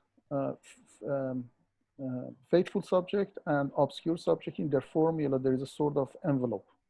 Yeah, I think so.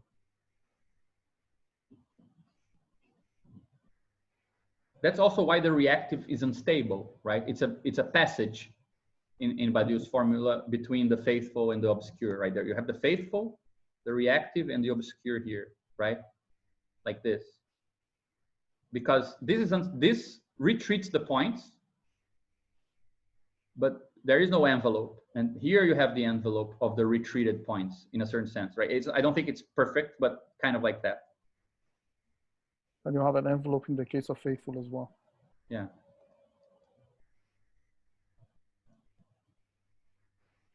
So I don't know. I think that I mean, I think this is further proof that even though it's hard, you can actually unpack these things, you know, like we can further develop them inside Badiou's own framework.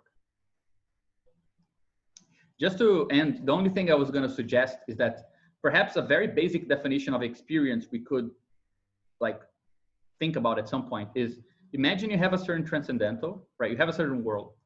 The question of can you experience this world would be posed in the following way.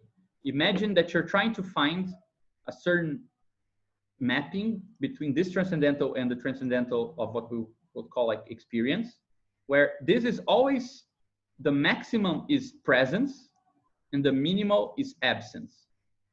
If things can conjoin with my presence, I experience them. If things conjoin with my absence, I don't experience them.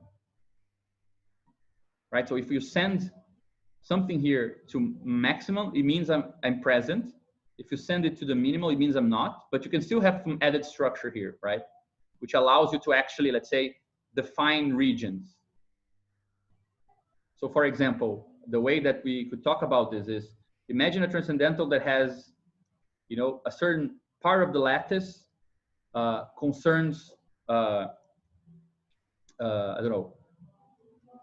So some part of the structure concerns your capacity to smell. Another part concerns your capacity to see, right? Ultimately, all of this comes back to the fact that you're present in all of these. So the envelope of smell is me. It's me smelling. The envelope of watching is me. I'm looking, right?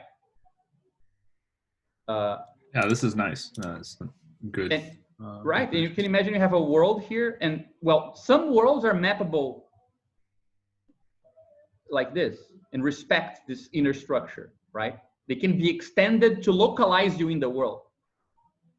I think that's actually a really good way. Like you can extend the world in such a way that this is preserved, then you can experience it, right? Something like that.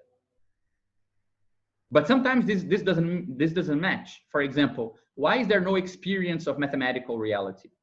Because the experience of numbers, the logic of numbers doesn't map to your presence and absence, right? What is absent and what is present in the world of numbers? What is minimally existing, maximally existent? It doesn't really match with you. So for example, in the world of, I don't know, natural numbers, you have infinite and you have some things that are like, have no value. So for example, irrational number never appears, right? But they all map to your presence, like they're all equally thinkable, right? Something like this. Like you lose the information if you try to imagine yourself inside of it, you know, like, I don't know, there's something like this I think we could explore, you know, but again, it's late and we did again cover a ridiculous amount of stuff. So perhaps we it's always nice when you zoom out. I like the zooming out moment. Yeah. Fantastic, yeah. Yeah, I mean, I think we should stop here already. It's like very late, but yeah, I'm really glad we had. Next week, like, are you continuing this or? No, my idea was to move to the political stuff. Otherwise, I think we could have these discussions forever. Like, there's a lot to do. Yeah. You know, I'd love to. I think if we do try to make like a plenary only with us presenting stuff, I would explore some of these ideas. I think that Dennis recently said some stuff about like some properties of lattice that can be like branches can be separatable. I think that there's a lot to explore there with regards to experimentation and points, but I would love to like try something like that. But I think it's better to move on and kind of have a nice closure than like have a lot of meetings on this stuff, you know? I agree. I think we need to close this so we can start other things. Yes, I agree. But I at the same time, I'd like to take note of some of the further investigations that we should take from this, like not just in the form. So this is like a brainstorming, but I like to have a kind of summary of the state of affair. That these are the venues that this investigation can take. Yeah. By the way, just to hammer this point a bit, that definition of experience fits transcendental realism. Like, yeah. So just saying, not only would we embed Zizek on Badiou, but we could also embed transcendental realism in it. But yeah, I agree. There are many open threads, and I think we can also use our chat to just kind of list some stuff we might be interested in further.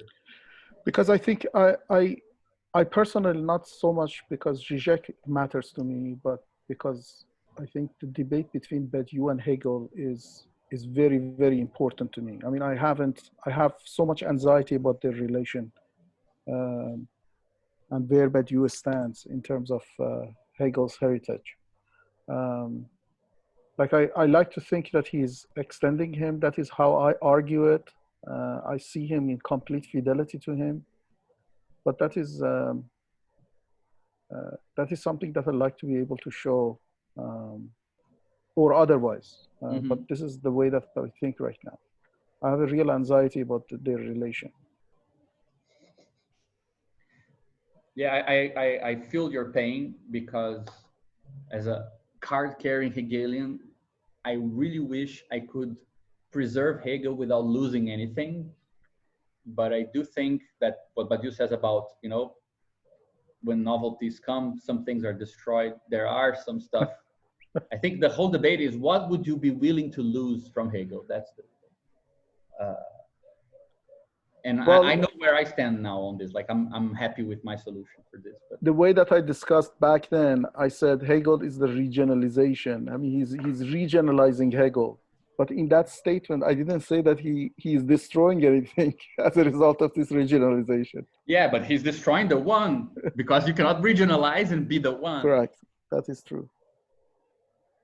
Yeah. But okay. Yeah. Great, guys. So that is my anxiety, and also I have anxiety about the relation between logic and word and being an event. Well, we'll try to take care of that. We'll have 2 meetings just to go over those things. So sounds good. Perfect. Great, guys. Take care, guys. Thank you very much. Good meeting. Bye, guys. Bye. Bye.